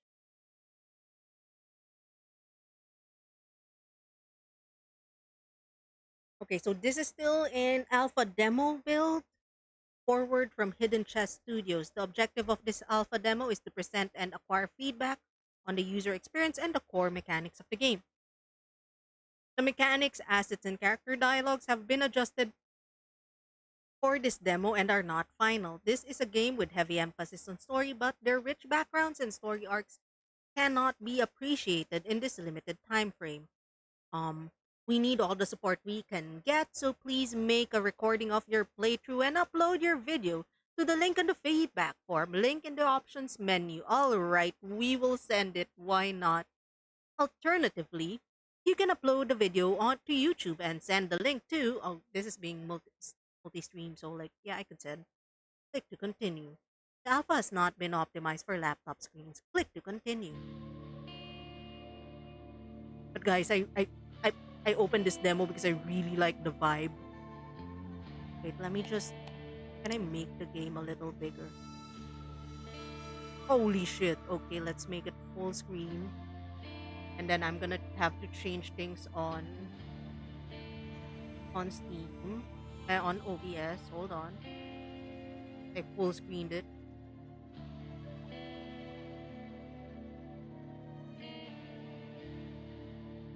OBS dies. OBS did not die. OBS is still here. OBS, please don't die. Don't listen to Larry. Don't die. Okay, there we go. New game. Midwest 9.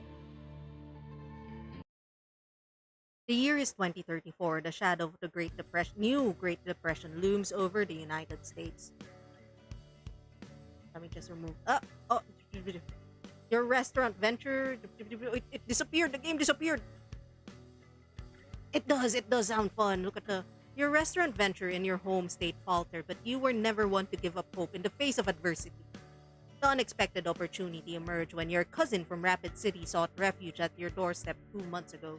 You recounted the dire situation in the impoverished Midwest, revealing that Rapid City was in the throes of a grave threat, brought about by the mysterious emergence of dangerous monsters from the heart of Black Hills. Heartbreakingly, Their pleas for help has fallen on deaf ears, leaving the locals to grapple with the menacing creatures on their own.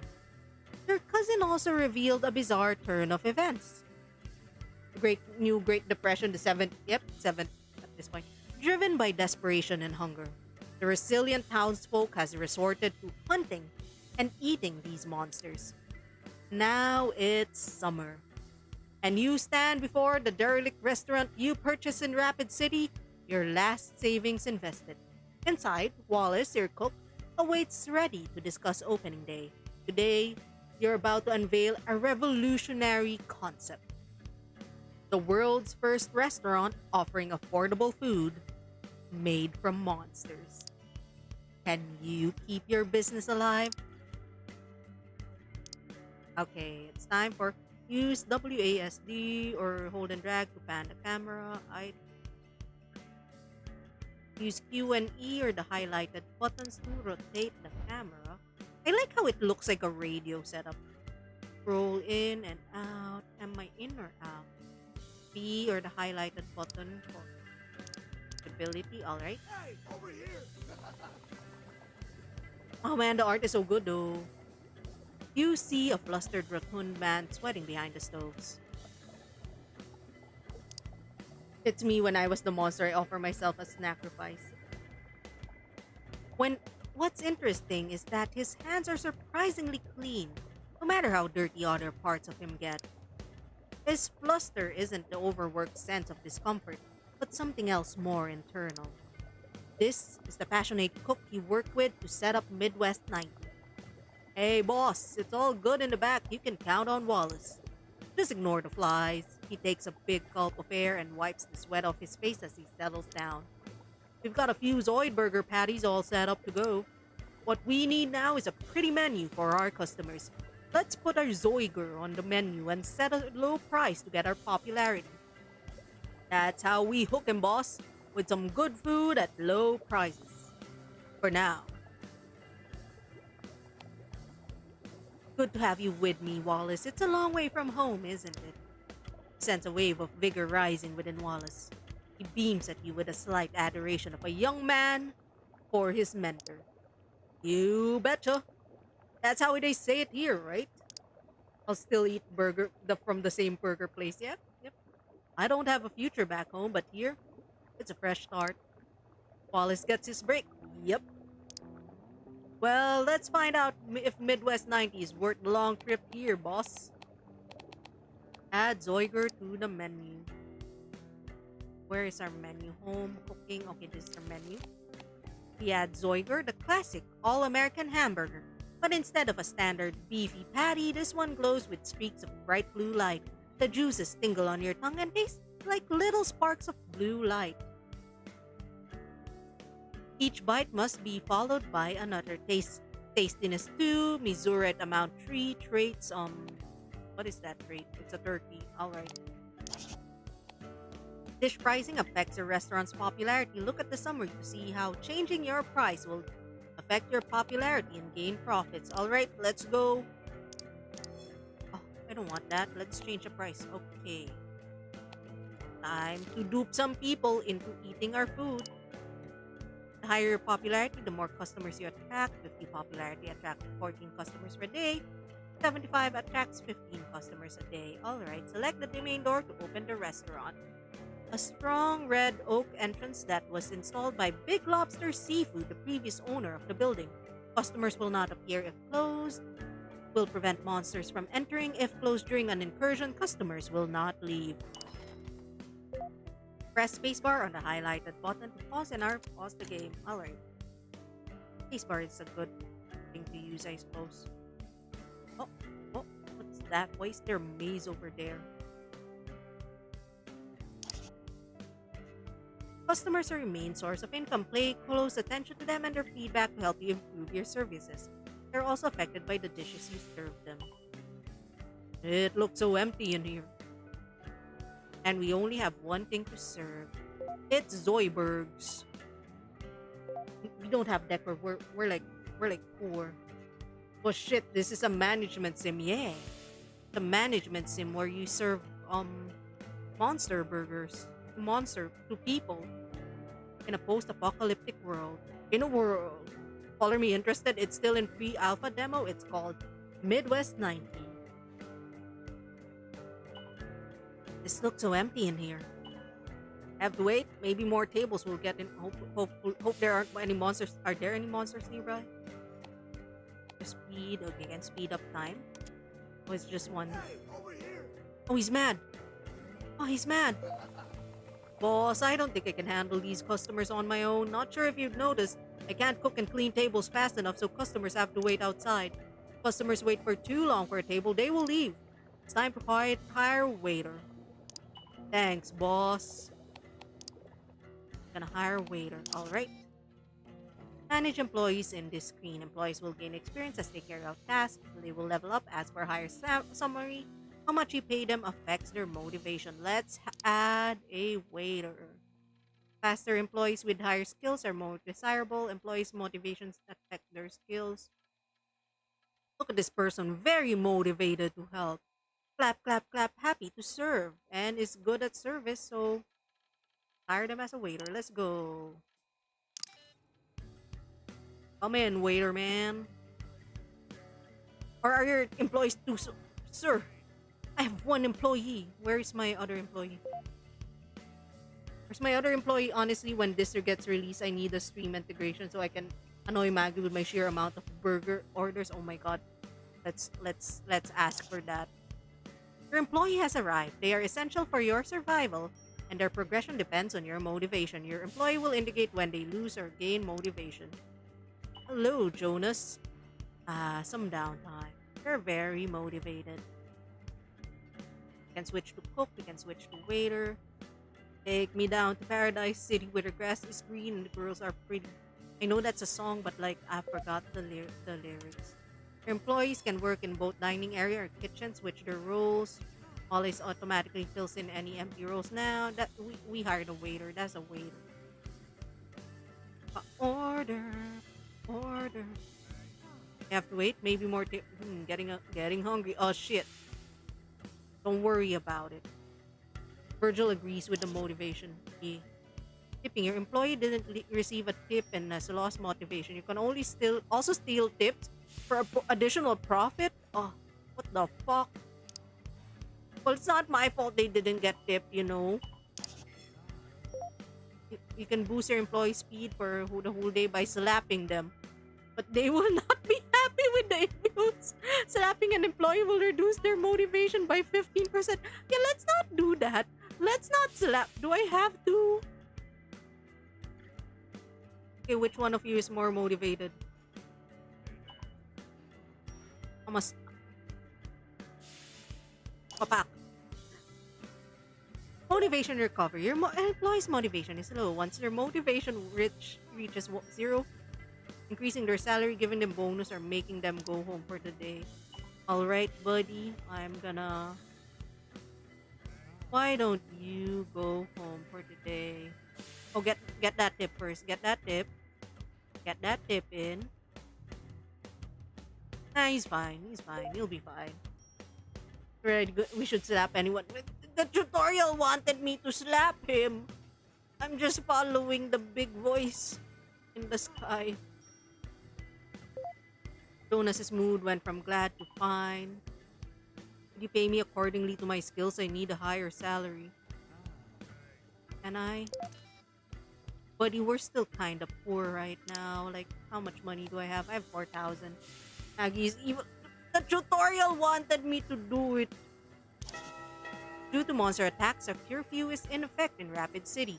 It's 10 p.m. and the bell tolls, marking the hour for the curfew. Your customers will go home until 6 a.m. the following day. Leave! Leave before the monsters get to us. Leave. Get the fuck out of my restaurant. Get out. Everyone leave. Send everyone home for today. One health. Oh, I have an objective. Give one employee a bonus. Give one employee and erase one employee's salary. Alright. This. You. Wallace. Get a salary increase to like You get $40 now. And you get a bonus. Thank you for letting me slapping you. Oh, it closes the door by default. Oh. The fuck? He's a doggy. What's the dog doing? What the dog doing? Woof woof. Ah, woof woof woof woof. Ah, wah, wah, wah. Ah, wah, wah, wah. I have a feeling they're gonna traverse that place and try to attack us at some point. Alright, open the door. Oh, what's this? No, we're still making this and we are raising the price to normal. Hey, over here! Yes, sir. Well, boss, we got through our first day. The thing we need more is tables for people outside. Here's a catalog we can use to fill the place up with furniture, decorations, wallpaper, and equipment. Have a look. I've been looking forward to this, thanks. Excellent. Can't wait to see what you're gonna do to the place. Just keep an eye on our finances, boss. Use the catalog to customize the restaurant, blah blah blah. Okay. Fuck is that? That looks sus. Alright. One goes here. One goes here. Let's add another one.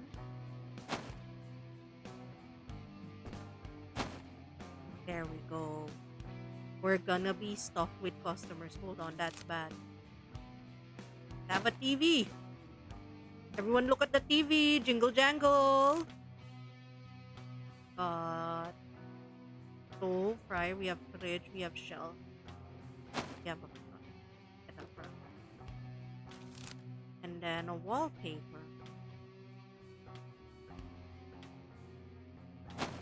Let's have some wallpaper. Just $2. What the hell? Alright, let's go. No, my door is open now. Everyone get in. I made 207. I made negative profits today. Welcome to the resto.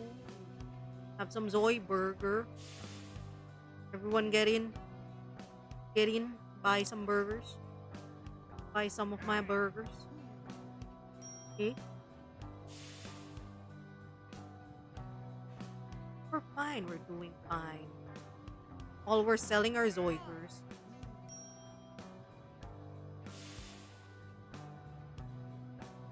Wanna steal his tips. Probably wouldn't like it if I steal his tips. I only needed 3 tables apparently. Hey, over here! Yeah, boy? Hey, boss, just a sec. He expertly finishes preparing a dish and slides into the kitchen counter window. Then wipes his hand with a cloth over his shoulder and then buries his sweat-drenched face in it. Hope you're okay with restocking our supplies, boss. I'm going to be too busy keeping my eye on cooking, boss. If you've got to monitor our supplies consistently. He pulls the cloth from his face and flips it over his shoulder. Anyway, have you been to the marketplace? No. No, I'm a terrible boss. The marketplace is where we should go get all our ingredients and monster meat. It's smack right in the center of town near the old mill by Omaha Street. I checked out the stalls and the vendors know what they're doing. I'm quite impressed with Jericho bringing in the big monsters. Boy, I'd love to join him on one of his hunts, boss. Then there's Karen who runs the mart by the corner, though she looks a little short-handed. Nice lady, real nice. You're a fine boss as your employee. My word is in fact true. Yep, okay, let's go. Let's go to Jericho. Hi, Jericho. You see a man with scars chopping meat. Oh my god, the eyeballs are still moving. In his stall, set up halfway inside the train carriage. As he raises his cleaver, you see that his arms are strong in a lean, wiry way, with patriot tattoos across the tough skin. Behind him are a few men skinning, with no doubt whatsoever, a large purple one-eyed beast. You take a second to look at what the older man is chopping. He notices your stare and turns to you with a nod. Howdy, stranger. The name's Jericho. He cleans the blood off the cleaver, blue blood. You interested in some Zoid meat?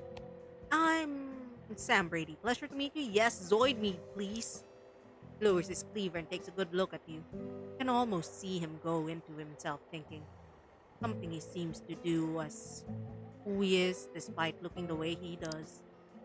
You make walls, Jericho. The pleasure is mine, Sam. I know who you are, and if you don't mind me saying, I often peg you city slickers as rash folk. But you and that boy of yours, Wallace, well, the both of you are gonna fit in here just as well. He wipes and extends his hand to you, and you take it. Welcome to Rapid Slick. Take a gander on what I have. Most of the Zoid meat you see here goes through them poor folks around town. Lucky for you, this week we shot down more than what we expected. We usually don't have this much Zoid meat. But if you need more, come visit on Saturday. We restock then. Alright, Zoid meat. When you say lean, you ain't kidding when it's Zoid meat. Stops cutting at the limb and taps his cleaver on his pants leg. Them legs are the toughest. My boys take ours just to saw those parts off. That's why we aim for the chest and stomachs. They're the only fatty parts our rounds can do anything to. Explore discussion topics with each character. You will occasionally receive hidden rewards. Not that you want to eat those, mind you. So we give you what the bullets didn't much of. He raises an eyebrow as if evaluating what you're going to say next. Say, are you interested in a new recipe? He shares an amused and smile with you. I ain't much of a cook. I'm a lot better at killing these things. But any West River folk should be shortchanged if they didn't enjoy a good steak. And Zoid meat, well, for what it's worth, it still cooks up to be a decent steak. All you need to do is sear them over a high flame for a couple of seconds and serve them with sides of salads and mash. Oh. Alright, we can buy now. Let's buy... We need to buy 20, right? Thank you. Thanks, Jericho. Gotta go to Karen now. You walk at your mart and the bell chimes with your entry. A lady engrossed in studying a book on the corner looks up and takes notice of you. You think she's going through a ledger. She looks mature, but mirth dances in her eyes. Oh, hi. Welcome to the mart. She looks you up and down with practiced eyes of a salesperson gauging the temperament of a customer and how best to serve them. A new face in town. Well, I'm Karen, and this is my humble store. She smiles wildly and nervously gestures around her aging mart. Despite its worn and bare look, it looks quite clean and orderly. The searing is literally the last step across. Shh. You don't tell the man with the knife how to cook. He's scary. Normally, we'd have staff to assist you, but all you get now is little old Karen. So I'm the cashier, cleaner, all-around handy person, and customer service. Yeah, what a promotion, right? So what can I get you? Pleasure to meet your acquaintance. Oh, would you look at that? Such refined etiquette. The pleasure is all mine, sir, and since you're my only customer at the moment, you should have my undivided attention. She bows and gives us a girlish giggle.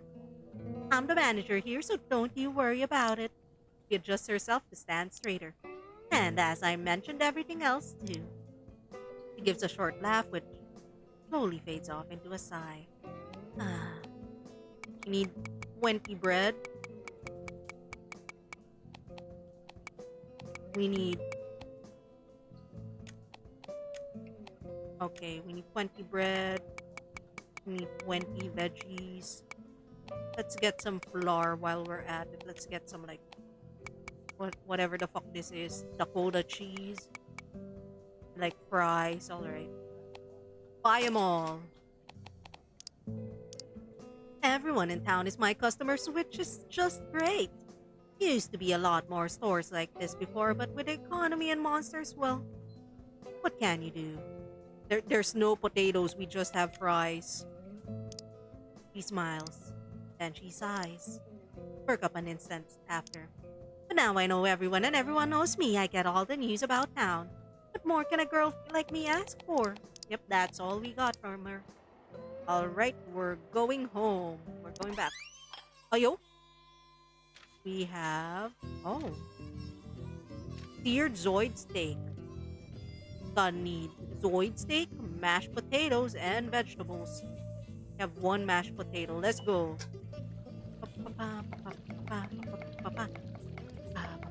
Pa, pa, pa, pa, pa, pa, pa, pa. Ooh. Oh, thank you for the hydro drink and stretch. Lizard. Lizard. Seared Zoid steak. The searing seals in the outwardly flavor, anchored by the reassuring taste of mash and boiled veggies on the side. Dish tray slick clean. A customer can't help but lick his plate clean and even a little bit off the table. Use this dish to be more efficient with your cleaning time, especially when short of staff and have a lot of customers. Table cleaning time reduced by 75%. Straight group, improved staff. Customers having this trait will be nice to employees and automatically +2 to staff motivation when ordering. All right, let's go. We got it. How do I leave? Oh. Resume. Okay, let's go. Do we want to add Zoe? Let's add it. All right, we don't have mashed potatoes. I think someone in work. Do you think they have cooking react swim when I can't cook? Hey! Do you have mashed potatoes, Mom? She got them mashed potatoes. Let's go. I'm gonna buy your mashed potato stock. Thank you. While we're at it, let's go to Jericho. Let's buy more meat. Honestly, just max out the meat. Let's just buy all of the meat. All of the meat. Right, we're going home again. How do I go home again? All right, and then we can add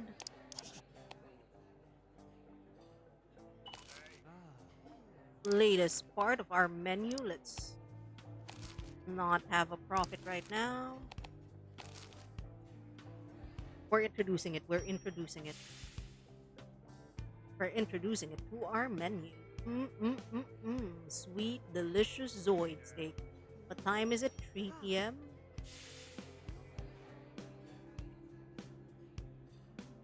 Delicious, nutritious Zoid steak. Oh. When do I need to send people home again? Oh, the customer didn't tip. That sucks. All right. Can go home early. We're removing this from the menu. We're only serving Zoid steaks from now on. So that at least everyone's happy. Oh, 10 p.m. on. It's too late. We sent him home. Oh, buddy. Customer didn't tip. That sucks. It's fine. Fine, Wallace. I believe in you.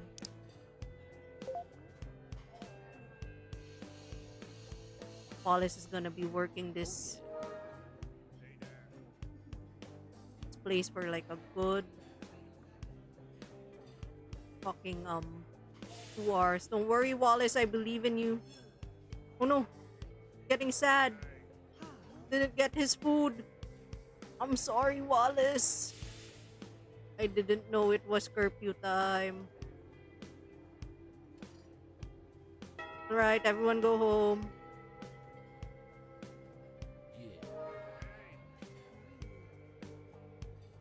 I may have sent our waiter off too early.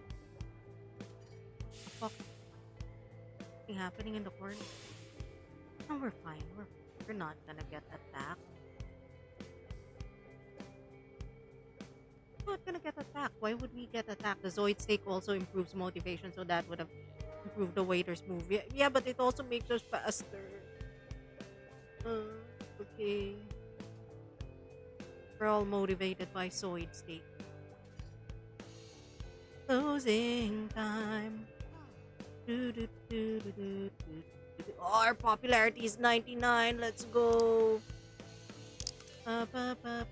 Debts? We can have debts? People can die. Okay. What a great game.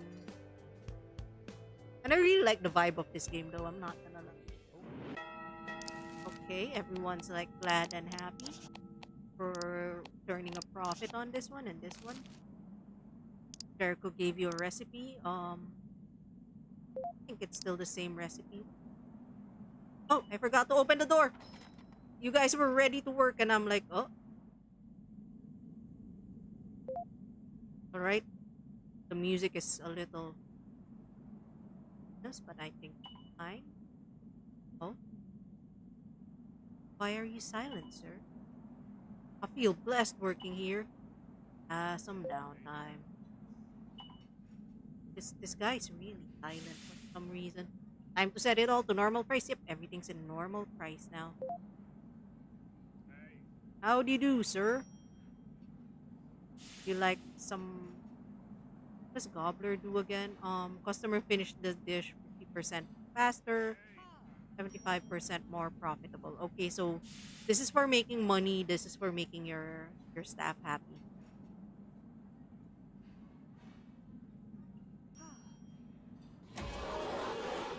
What the fuck is happening? Close the door! Close the door! Close the door! They're monsters! They're monsters! Holy shit! Oh, no! No! Our door! Our door is getting ruined! Oh! No! No! What do we do with the monsters? Oh no! Our door is ruined! Repair! Uh, um, Hey, over here! um... Well, business as usual, I guess. Boss, those things, they got in. They're not supposed to be this deep in town. Boss, you're gonna need to get us some defenses. I think Jericho's the person to talk about this. What kind of defenses? I don't know, boss. Can we afford to hire some of Jericho's men to guard the place? Jericho and his hunters are supposed to keep a border at M Hill under control. One of them told me it was safer than before. How did those bugs get here through? And can we eat the pit bugs? Pit bugs. There we go. Either way, I think Jericho's the man to see. Alright, we're going to Jericho. Jericho! Wait. I need to open my restaurant. Still need to make money. What's up, Jericho? Good to see ya. Sultan's been talking about your business. Chops down a new piece of Zoid meat and he nods at me. Hasn't been this much excitement in a while. Since he's thanking you from his heart. A look of nostalgia flashes across his face. Of past times. Good times. Sighs and raises his cleaver again. What can I get you? I need defenses. Can you help me out? Defenses, oh. Flicks his tongue and shakes his head. He keeps swinging his cleaver on the Zoid carcass. An honest person would never have sold you that place across the interstate. It's just outsider patrols. You're having monster problems, right? Putting the cleaver down, he thoroughly wipes his hand clean off his apron and reaches for his back pocket. He isn't here now, but yesterday I spoke with Danny Boy about you.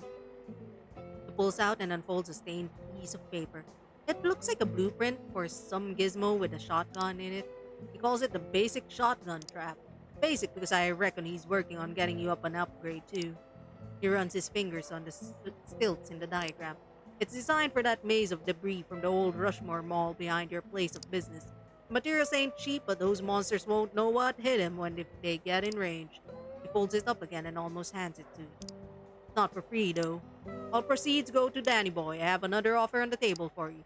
If you invest in me and my boys, we can keep this town safer by hunting with a lot more firepower. That works out for cheaper meat and ammo for you. It might also help with whatever problems you're facing. I'll do you another favor. Whenever my boys are on patrol and they see a potential attack heading your way, they'll send you a heads up.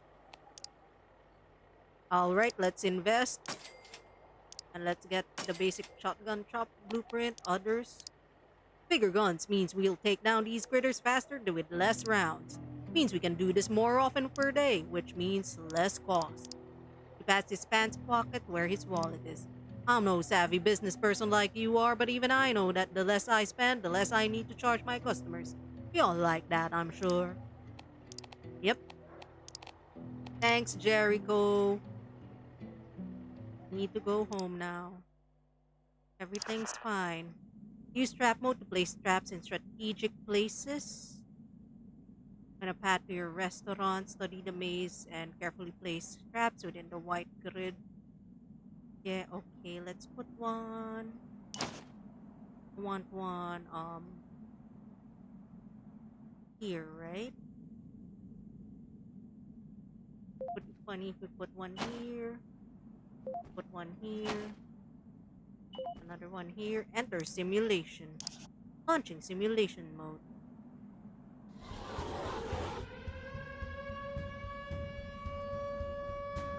Bam.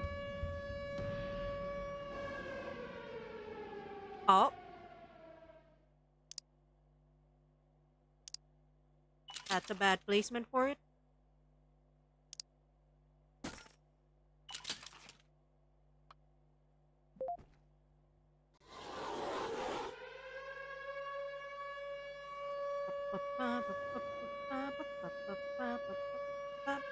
Okay, that is a bad position for it. Move it here.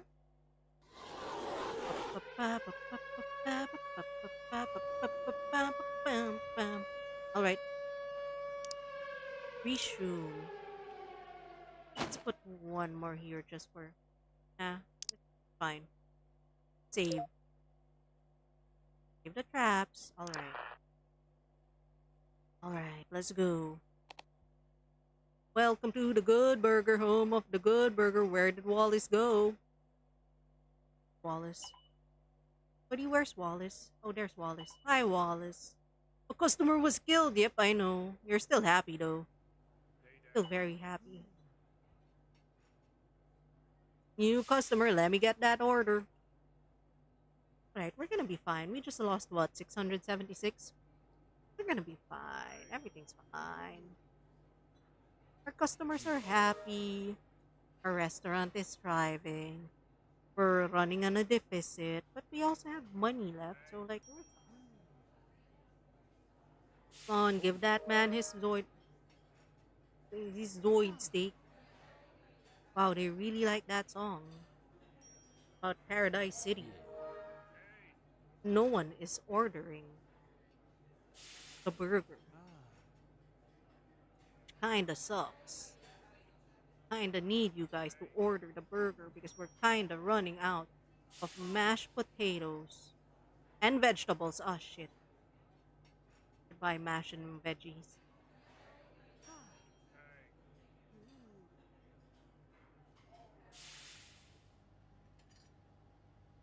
Veggies and mash. Veggies and mash. We're almost closing the restaurant, but here's your veggies and mash. Come on, Zoiger, coming right up.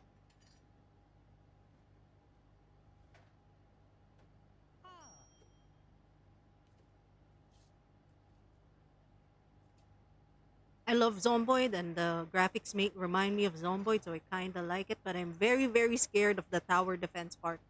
I am terrible at tower defense.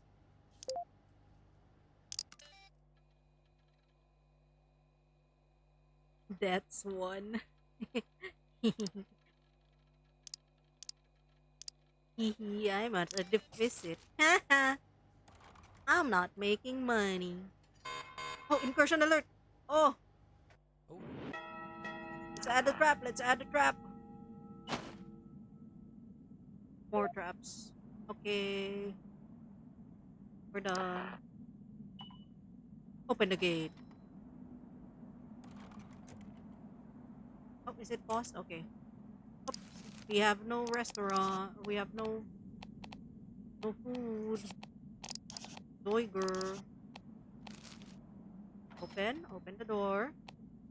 I'm gonna need to buy from Karen. Hey! A little birdie told me you opened an eatery down at Route 90. Why didn't you tell little old Karen about it? Didn't think I could be much help with it. She leans on her cash register with one elbow and a thumbs up at herself with a smile. Well, you have another thing coming. I'll have you know I have plenty of help to help you get the leg up on your very first business in Rapid City. Wish you luck on your biz. Oh, you know me. Plucky as they come. Never underestimate a good woman, sir. She flips her a pen and places it on her vest pocket with a professional flourish. But really, I can manage. Don't you fret none for Karen, truth be told, with them critters are out there. The biggest reason I still run to this little corner is because I feel so safe with Sheriko and the hunters around. Meat sitting at my house jobless while everyone else is at the marketplace. Alright, I kinda need Karen, I kinda need all of your veggies now. All of my dishes kinda need veggies. I also need like more mashed potatoes. Where's the mash? Give me like 20 of them. Okay, I think I need more veggies. Alright, there we go. Town. Safety. She scrunches up her nose in a noise. Yeah. Let me tell you that anyone who isn't scared of these strange critters has a pie full of pride in their mouths. She gestures at the clock hanging to one side of the mart. The day goes by swell, but I'm glad one of Jericho's boys is gentlemanly enough to help lock up the place and walk me back. They're real good kids. Their mamas brought them up right. Must be all those cereals and orange juice. She laughs at her own joke, which reminds you of Wallace trying to be a comedian, which probably did not end well. Let's go home. All right, everyone. It's time to everyone go to the restaurant. Oh, birds are flying. Person near. On the alert for more details. Oh, it's five pit bugs. Wait. Ah, that's not enough. I need more traps.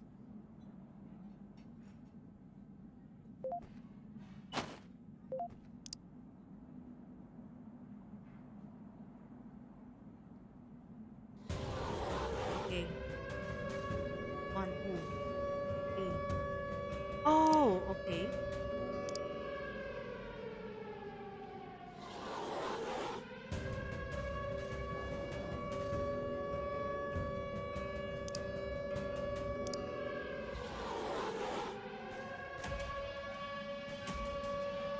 Okay, let's... I'm sure we'll be fine. I'm sure I'm not. I'm sure we'll be fine. And I am bad at tower defense. I hope we'll be fine. Oh.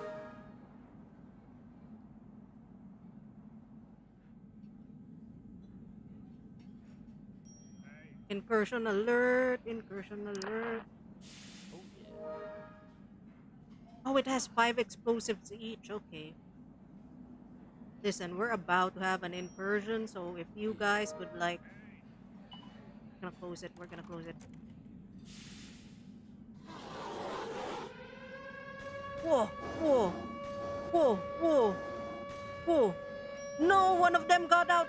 Oh! Oh!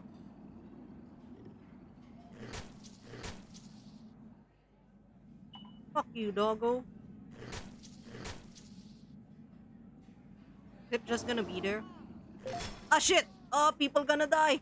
People are gonna die. Oh, we're gonna punch them? Alright, we're gonna punch the dog. And no one died. Hey, over here!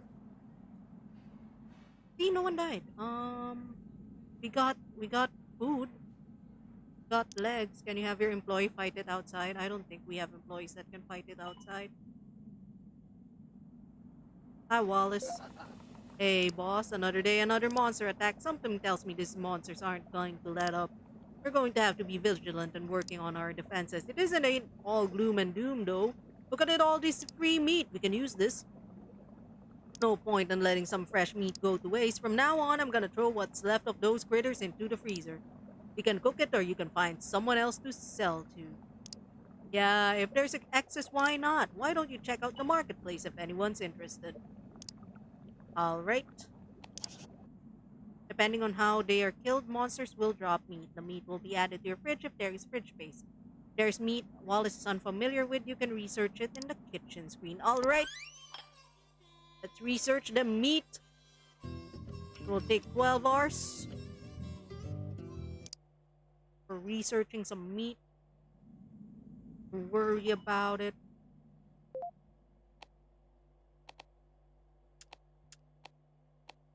Don't worry about it. We have no customers for some reason. I mean, no one died. We're fine.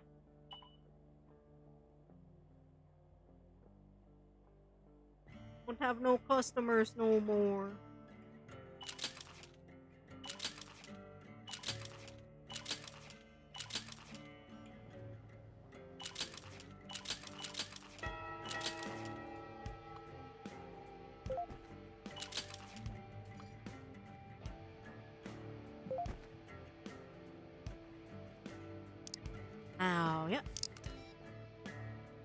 Upset customers 3. Yep, it's not my fault there were monsters. God damn.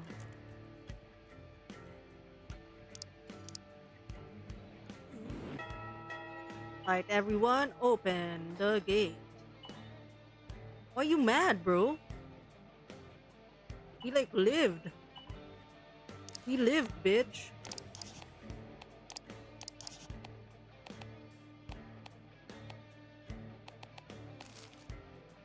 Alright, everyone get in. Okay, we can speed it up. Sure, we won't have any incursions. Okay, let's test the recipe. Enter kitchen view. Pit pug. Indian tacos. Alright. Hi, Tacadillas. We are playing Midwest 90. It is a game where we are cooking up monster meat for a restaurant. It's still an early access. I mean, early access. Actually, this is the alpha build. Tastiness. Customer feels a surge of energy rushing through increasing strength to make customers deal more damage to attacks. All right, we can feed them this to customers when there's a monster. When we know there's a monster, we don't have night bang honey, so we can't test this right. We do need the coated sheep. We want to add this. I don't think I have the coated sheep. Let's add this when we have may your day be ever so blissful and may your efforts lead to success. Oh, thank you, Taka. Oh, it's on fire! It's on fire! Our kitchen is on fire! What do we do? What do we do? What do we do, buddy? Buddy, what do we do? What do we do when our kitchen's on fire? What do we do when our kitchen's on fire? Our kitchen is on fire. Our kitchen is on fire. What do I do? Oh, I keep pressing repair. Okay, it's fine. Boss, I'm gonna need some help with these kitchen fires. Working with these old equipment might be affordable, but they do come with some risks. Is that alright? What do you need me to do? Great, we'll get better at avoiding fires as we improve our skills, but meantime, you should get a fire extinguisher if you haven't already. If you don't know how to use one, read the instructions. Remember, the longer it takes to put out a fire, it means more spreads and damages to our equipment. Alright, where can I buy? Buddy, where can I buy? Okay.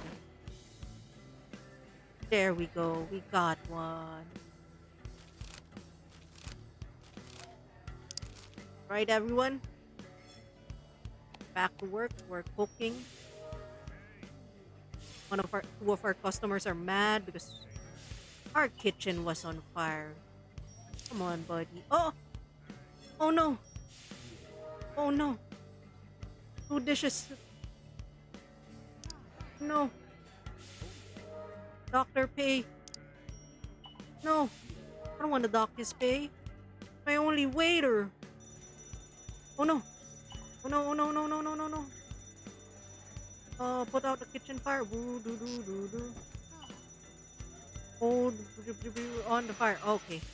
On the fire. On that fire. Okay. Slow and steady. Caps all waiter speed to 55. Oh, we are not doing this. Let's use slow and steady. Update policy. Alright, we are going slow and steady. Okay, we're gonna be fine. Oh yeah.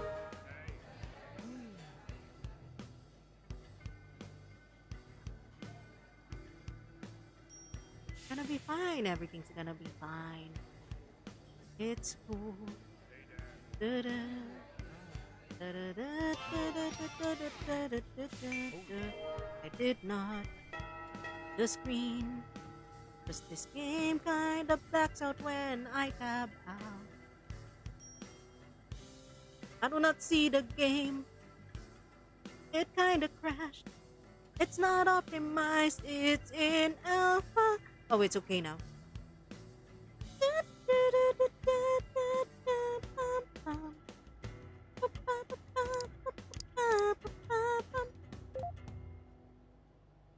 Right?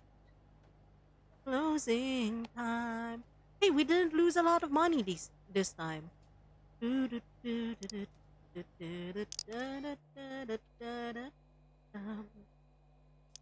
No one died.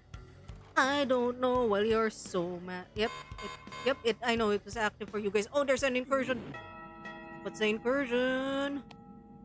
What's our incursion? Oh, okay. We are going. There's gonna be an incursion. We are gonna serve some Indian tacos and some. Serve some Zoiger. That also uses bread. Let's go for Indian tacos and this. And we are going to open the gate and buy more Dakota cheese. Hi, Karen. I'm gonna need more cheese for my Indian tacos. That's mashed potato. Are you the Dakota cheese? I'll buy some more of your cheese. Thank you kindly. This place is closed. Alright, let's go home. Right, we have ingredients. Gonna be an incursion. We're gonna see if my new setup works. If it doesn't, nah.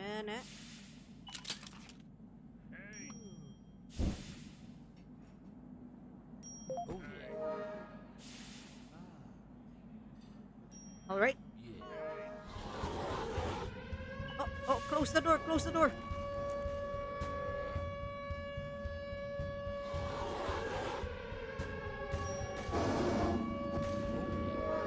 Oh my god, this one is out of...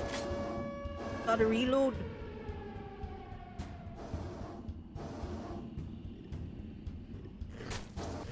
Open the gate. Punch it. Punch the man. No, a customer died. Oh, oops.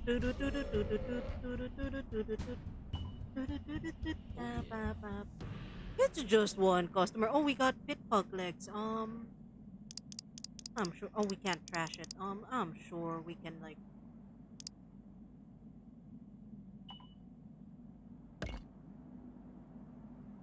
I'm sure we'll be fine. We'll be fine. Oops, it's closed. Open it.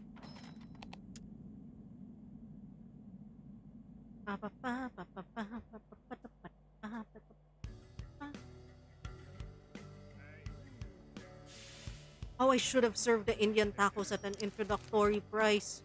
My bad.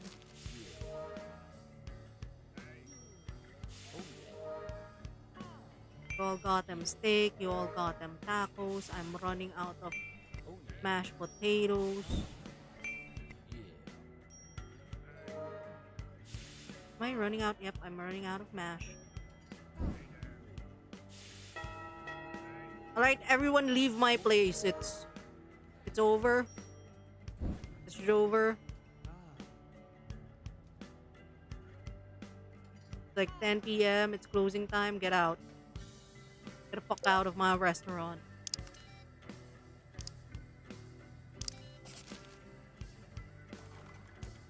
Defense encourages you to shoot the guns up facing a corridor rather than just a single square. Well then, improve staff and moneymaker.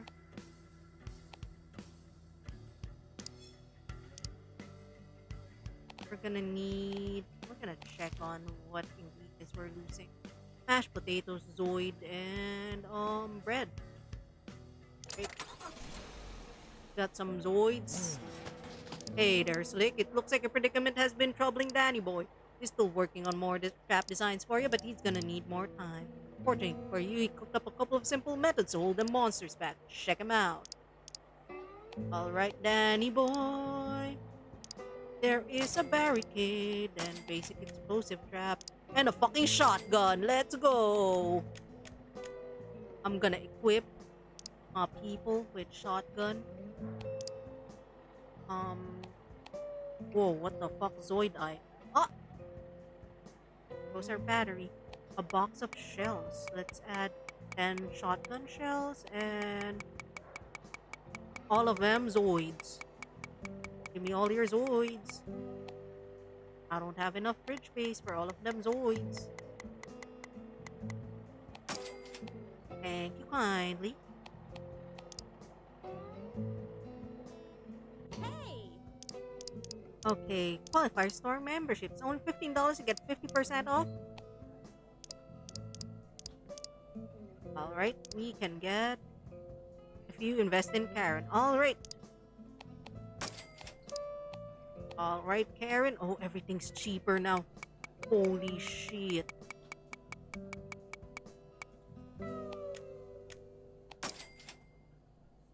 Veggie's the only thing I'm missing. Oh, bread and mash.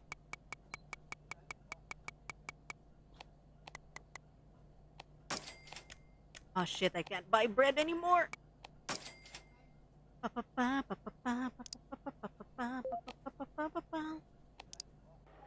Alright. Well, we got a gun. You are now in gun mode. Alright. Alright. We are in gun mode. What happened? I bought shotgun shells. Oh, I can reload. Hold. Oh, there we go. We are not firing the shotgun right now, okay, buddy? Oh, the wall is so... Okay, this one, we're moving this one. What if we just sell this one?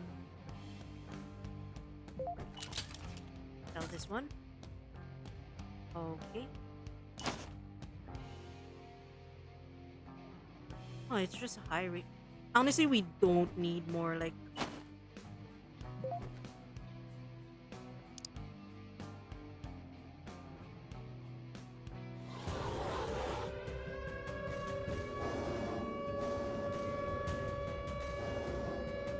Oh, it doesn't work? What the fuck? Oh.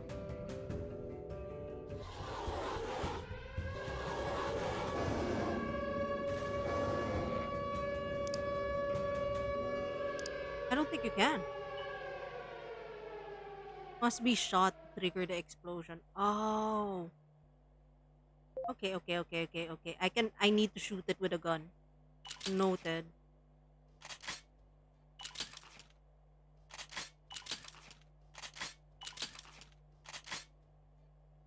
Right? Save. I need to gun it. Alright.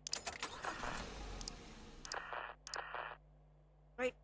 It is paused. Open the restaurant. Everyone get in. Can the shotgun trigger it? Yes. Yes, buddy. Yes, Wallace. Mob Cloud. Holy smokes, what a week. He opened our doors, had a steady stream of customers, and fought off some monsters. I'm not so hard about the last part, though. If we're gonna get through this, we're gonna have to make a lot more money, boss. And the only way to do that is by expanding.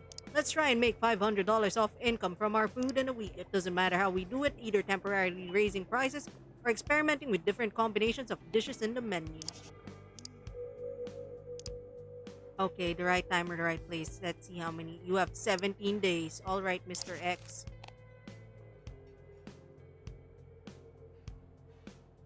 Well.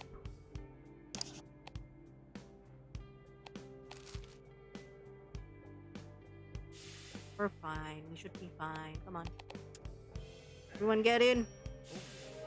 Somebody get her. She's dancing like a stripper. Somebody come get her. Sure, we'll be fine. See, look at our steady stream of customers. We're fine.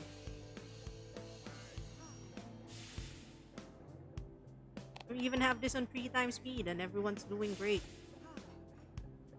We are running out of bread. We made $75 today. We made $85 today. We're gonna make it. We're gonna make it. It might be an alpha bug. It is still in alpha build, so, you know. I'm sure it can only get better from here. See, no one died. That's a good thing. Today, dear diary, today no one died. Hi, Rocky. What the? Dear diary, today no one died. What were you doing? We're playing hack and climb. Hello. Hello. We are playing Midwest 90. It is a game. Hi, Reeker. It is a game where we are running a restaurant slash tower defense. Ah! Hi, Reeker. How was Hack and Climb? How was Hack and Climb, guys? Were you friendly to Rocky? Did you not bully him? And if you did not bully him, why didn't you bully him? Bully him. I was playing Vertica 2, but he wasn't able to stream at all. God, this game is still in alpha build. We're playing. This is also from the Hungry Ghost. Guys, go follow Rocky Rangigeki. He is also playing games from the Hungry Ghost Festival. We are right now playing game called Midwest 90. It's a store management and tower defense game. It's still in alpha build. I don't think we're gonna get any monsters right now, so I'm just gonna get my people to. We just need to make money. Oh, what the fuck is that, sir? Hello? Richard, a thin, underfed man with a strong trail of strong body odor, following turns to you as you come tad too close for comfort. Holy shit, it's Tavma. In response, he unleashes his spiel, looking very much convinced that he knows something you don't, and out of the goodness of his heart, will do everything he can to educate you on your ignorance, whether you want to or not. It's the end of times. What are you still doing here? Then again, where can you go, you tell me? The entire world is going nuts, even good old America. America. Rocky, is America really like this, Rocky? Rocky, is it? Is it? Is it? Never thought it would be us, did ya? Thought we would be safe from all these, did ya? Smells like home? Alright, this man smells like home. Eat it or starve. No one is safe. Not you, not me, not that idiot sitting on his tushy in the White House. It's all gonna come crashing down on our heads. Ain't none looking for bad news, so here I am doing the good deed for all of you. I tell you the truth, and you show me if you got what it takes to wake up and do what's good for America. Don't be a schmuck like these ones here around you. Take it from me. Here's $10. Get the fuck out. Oh, he might come back for more. $10. The end of times never happens, friend. He laughs at you as you just made an ignorant remark. You see yellow teeth and missing gaps. You gotta have some imagination, pal. If everyone sees guns and tanks, it's easy to stop it. But a trade war is less. He's not wrong. I believe in this man. I believe in this man. No one dies. Well, no one dies fast. Slow death is the real killer. And America is dying a slow death. He is right. He's right. Pritchett is right. Pritchard. Pritchard? What the fucking name is Pritchard? He smirks and gives you a haughty salute. By the way, call me Pritchard. I'm here to prepare your folks for the apocalypse. Town apocalypse. Something here is heading this way. Something big. Gonna be the end of us. He hugs his board like a child hugging his soft toy for comfort. Only you notice this of him, and the customers are distracted by his tension, his conspiracy theorist vibe. All the clues lead to it. This time next year, and the government's in on it. The monsters you're eating, it's going to change us into Russians. Holy shit, we're gonna be Russians. Wouldn't you like to know what they're doing? He checks around and pulls a crumpled piece of paper on one of his inner coat pockets. It shows a pamphlet with a black marker pen circled on the main image. It's a Sanford underground facility that does physics research. Closed all those many years ago to the public and under United States military control. The government kicked out all the neutral scientists. No one knows what's going on there now. Except the Russians. They've got one of their people in and they're making moves. I don't know about you, but I ain't liking one bit of that. Them Ruskies are standing so close to buttons and push all kinds of funny science. Trade war. America's been bleeding to death for years. That's right. I'm not American. I'm just saying it's right. He grows agitated the more he speaks, spittle coming down from the side of his mouth. He looks into the great distance as he scratches his grimy arm. You see scales of old skin sloughing off.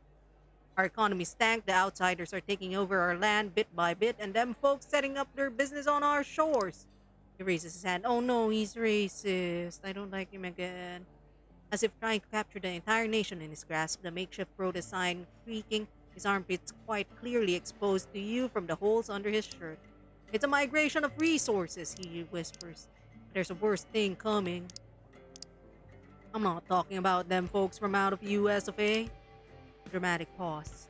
He waits to see if you're waiting. No. I'm looking at our locals moving, taking away their memories, making them forget the American dream. That's what them Ruskies want. Keep us moving and never sitting long enough to notice their scheme. The Russians. He reads out their name. But you are overwhelmed by the stench of his bad breath. Alright, good job, gang. So here's $10. $10? Well, I'll take it. Goodbye. We know. Get out. Get the fuck out. Now my customer's in a bad mood. Because he sat next to the smelly man. Don't like the smelly man? No one likes the smelly man. Are we actually making a profit this day? Please say yes. Oh, fuck me. Okay, there we go. Yippee. And nothing was set on fire today. We are running out of Zoid meat and mashed potatoes. Alright. That's why it's called the dream. Okay. And exhaust our last Zoid steaks. Alright, close the restaurant. See, we almost made profit. We almost made profit. Yippee, profit. Oh, what the fuck do you mean, incursion alert? Oh, okay. Okay, we gotta have some fighter dishes. And this fighter dish is very low. Oh my god. That's it. This is all we're serving today, okay? Fighter dish. That's all. That's all we're serving today until the incursion is over. But we are also going to have to buy more mashed potatoes and Zoid meat. Got more Zoid meat, brother? I want more of them Zoid meat. Alright. How about you, Karen? I need some of them mashed potatoes. Thanks, Karen. Upping the steak price? Let's... Alright, I haven't upped the steak price. You're right. Ah, shit. Okay. Buddy, gonna get her. Oops. It's a normal rate now. Alright. Everyone get in. Gonna have an incursion soon. You guys need to buy like the punchy food.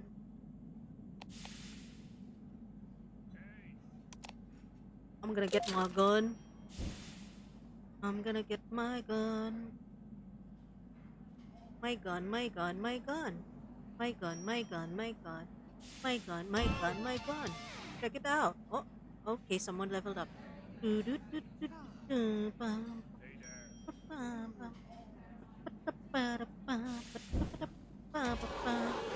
I'm shooting this guy. I am shooting this guy. Bam! Alright. Oh shit, there's another. Oh my god. I did not know about this. Oh shit. Alright, is everyone dead? Is it done? Okay. We got Zoid steak, guys. We got Zoid steak. Gonna have to trash some excess pit meat. Got some Zoid steak. Oh my god. Alright. We can have some seared Zoid steak now. We are running out of mash. Mash. Hi, Karen. Can I buy some more mash? Want some more mash?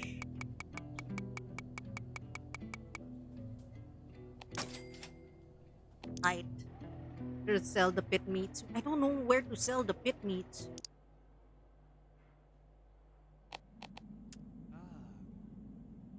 Like we can throw them away, but we can't sell them.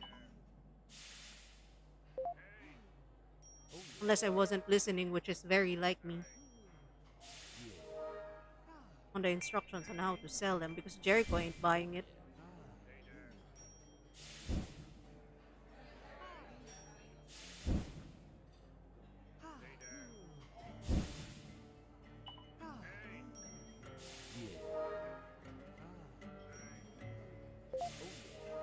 Right, we are running out of bread. Right, everyone get out of my fucking restaurant.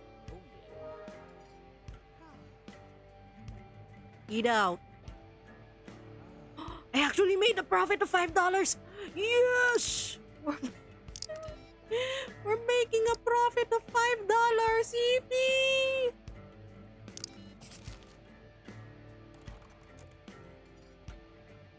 Tacos and burger, and then steak and burger on the other day. Okay, let's go for steak and burger today.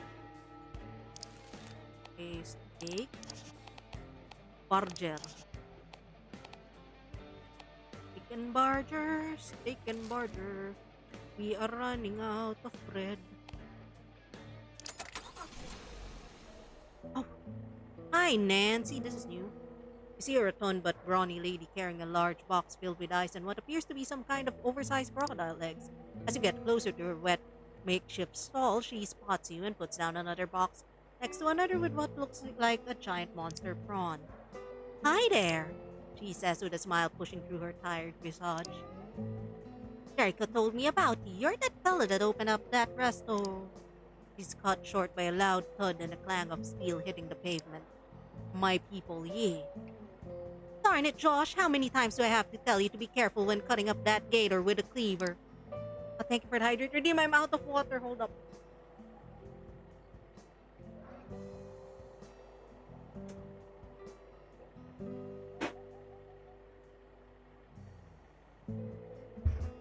More water.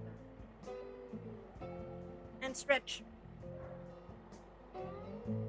Man, Midwest 90, I thought was going to be a light demo. It's pretty meaty so far. Thank you for the hydrate and stretch. Nom, nom, nom. Oh, that water was so cold. Where were we? Pleasure to meet you, ma'am. Who might you be? Well, hon, you can just call me Nancy Six Eyes. Why Six Eyes? Swipes the back of her hand and her bandana across her brow. As you can see, me and the boys are the ones with the fishing produce right here in the marketplace. Looks up at the platform at Jericho's stall and gives him a flying kiss, much to his chagrin. He chuckles in response. They did say the core game is what they wanted to test, but the story is mostly not in the demo. Alright, so what can I do for you, hon? We got the BEG meat and prawnzilla, or maybe would you like to try my fancy brew that I make from these murder lilies? Alcohol? Oh, alcohol. Alcohol. I want to sell. I want to buy some alcohol. Let's buy some alcohol. Yes! Yes, buy some alcohol. Why would we not want? Well, we need to buy some bread. Yes, we do. I need it in my life.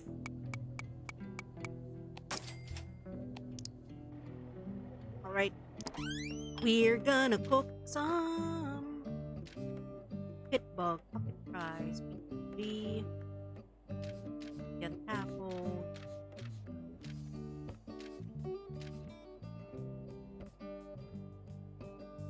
Oh wait, I can research.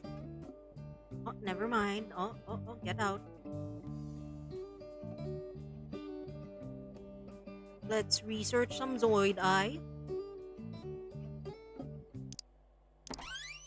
Search some Zoid Eye. Research. Yeah.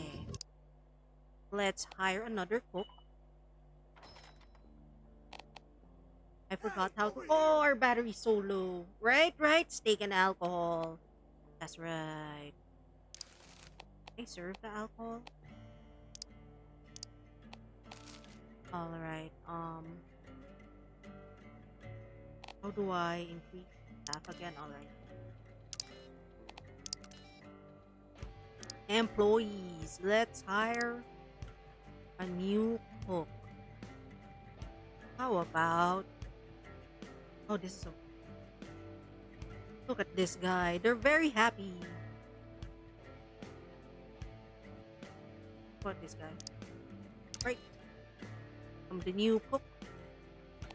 I'm also running out of like phone battery, so I might be ending stream pretty fucking soon. Alright, sir. Hey boss, how is it going? His eyes grew wide at what's inside your hand. What do you have there? You tell him what it is, and he steps forward, taking a whiff at the monster meat in the bag. This will test me. And I should charge my phone if I want to keep playing. He rubs his plump hands in quiet glee. There, it's almost 3 hours. That's true. My iPhone is bleeding out. You have a recipe we can use straight away? I like a boss who's all revving up to go, but give me some time to get this meat first, boss. Then it won't take a minute to cook the monster meat. Then you can taste it and see if it fits our menu. Alright, Wallace, thanks. Oh, Wallace is cooking. Wallace is cooking. There's a new vendor in town.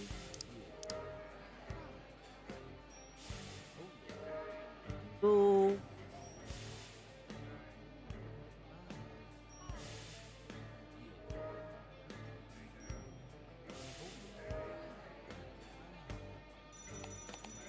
Oh shit! Oh shit! Buddy! It's on fire! I think there should be a toggle that lets you know, like... Droid Eye was researched. Oh my god, we're running out of... We're running out of veggies! Bitch ass! Oh no! Oh no, everything is closed. Mongoose? Who the fuck? A slender man decked out in what seems to be fashionably clearly outside the small town sensibilities scans every approaching passerby. What the fuck is that thing over there? It gives the impression that the scrawny figure is from a poor lifestyle and actual poverty.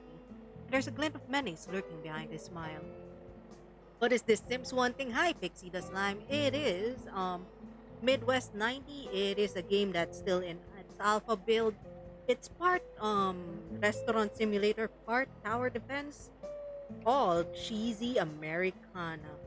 Let me just use my phone to shout you out because if I tab out of this game, it goes a little kooky on my end.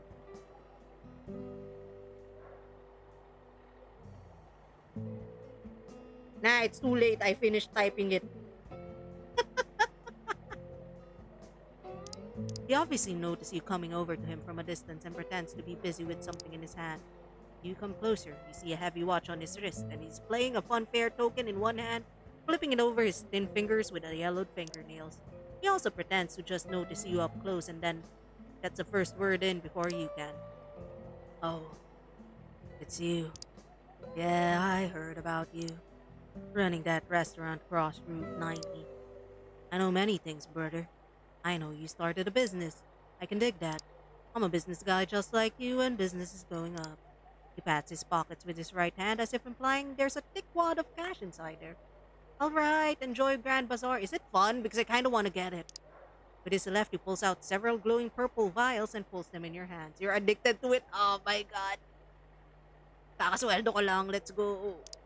Missouri, a welcome gift from your new buddy Mongoose.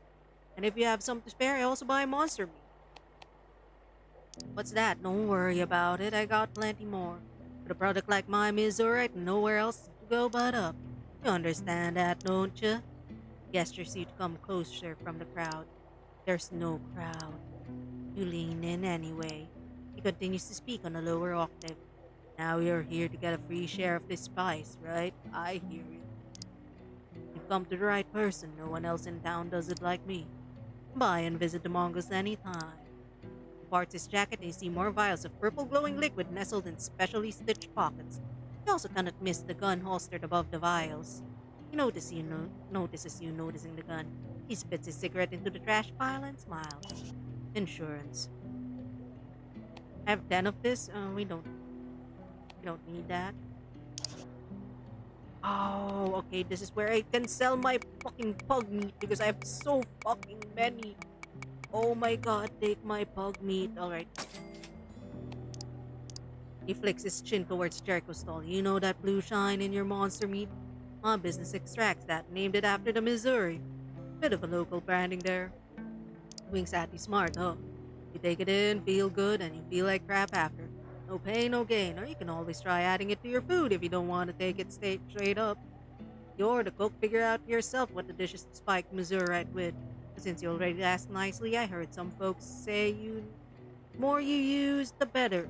You don't even need salt. Drugs? He rubs his temple and forefinger, his eyes full of malice and enterprising greed. You will waste quality, brother. Thanks, Mongoose. I need to shut down my... I ain't enhancing my stores with shit. We are closing shop, ma bro. Oh.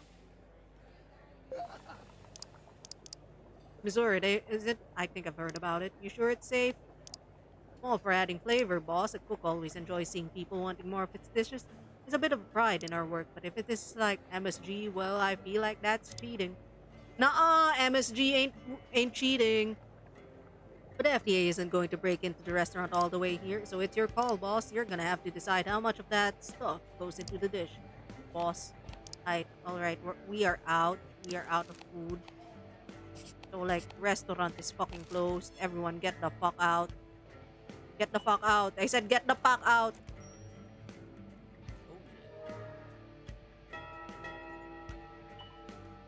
Get out.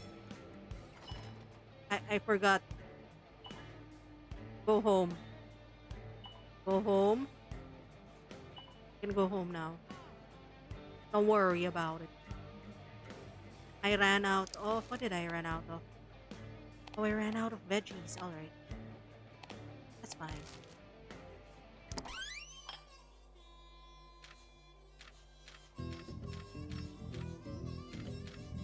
Zoiger deep fried Zoidai. Oh, this is the one that needs eyeballs. Alright, what about this one? DEG legs research. Oh, close.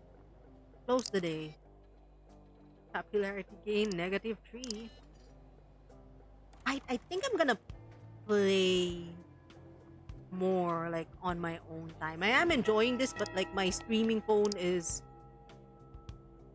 manual save EP, but my streaming like camera is about to go, so let's go to the title screen, and with that let's look for someone to raid. Damn, I love the vibe of this game. I also like what we played earlier, the Butterfly Dreams. Also great fun game, but also very, very contained. So I am going to send you guys to Inanin. Inanin is... Oh, yeah, we're gonna give the devs the recording. Don't worry about it. We're gonna message them. Just click on feedback form right over there. Alright. I'm gonna raid... We're gonna raid Inanin. Inanin is playing another game from this Hungry Ghost Festival called... where is it? It's called Dollhouse of the Dead. This game is... I actually have like 5 keys for this game. If you guys want to play it, let me know. I'm not sure if I can stream it, but we can try it out. We can try it out. The devs gave like people participating in this game like Steam keys to try out. It's kind of like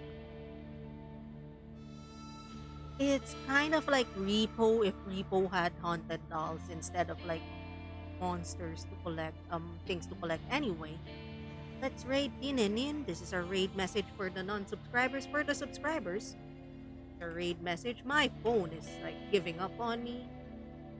Let's raid Inanin. And hanggang sa muli, maya-maya muli. Bye-bye. Bye-bye. Look, I'm gonna play oh, the ad read played. Oh, it didn't? I'm gonna play it. Hey chat, you know what time it is? That's right, it's September. For the entire month of September, you'll get 25% off on 1-month subs, 3-month subs, and 30% off for 6-month subs. So, why don't you do yourselves a favor and subscribe to twitch.tv/MagandaravT.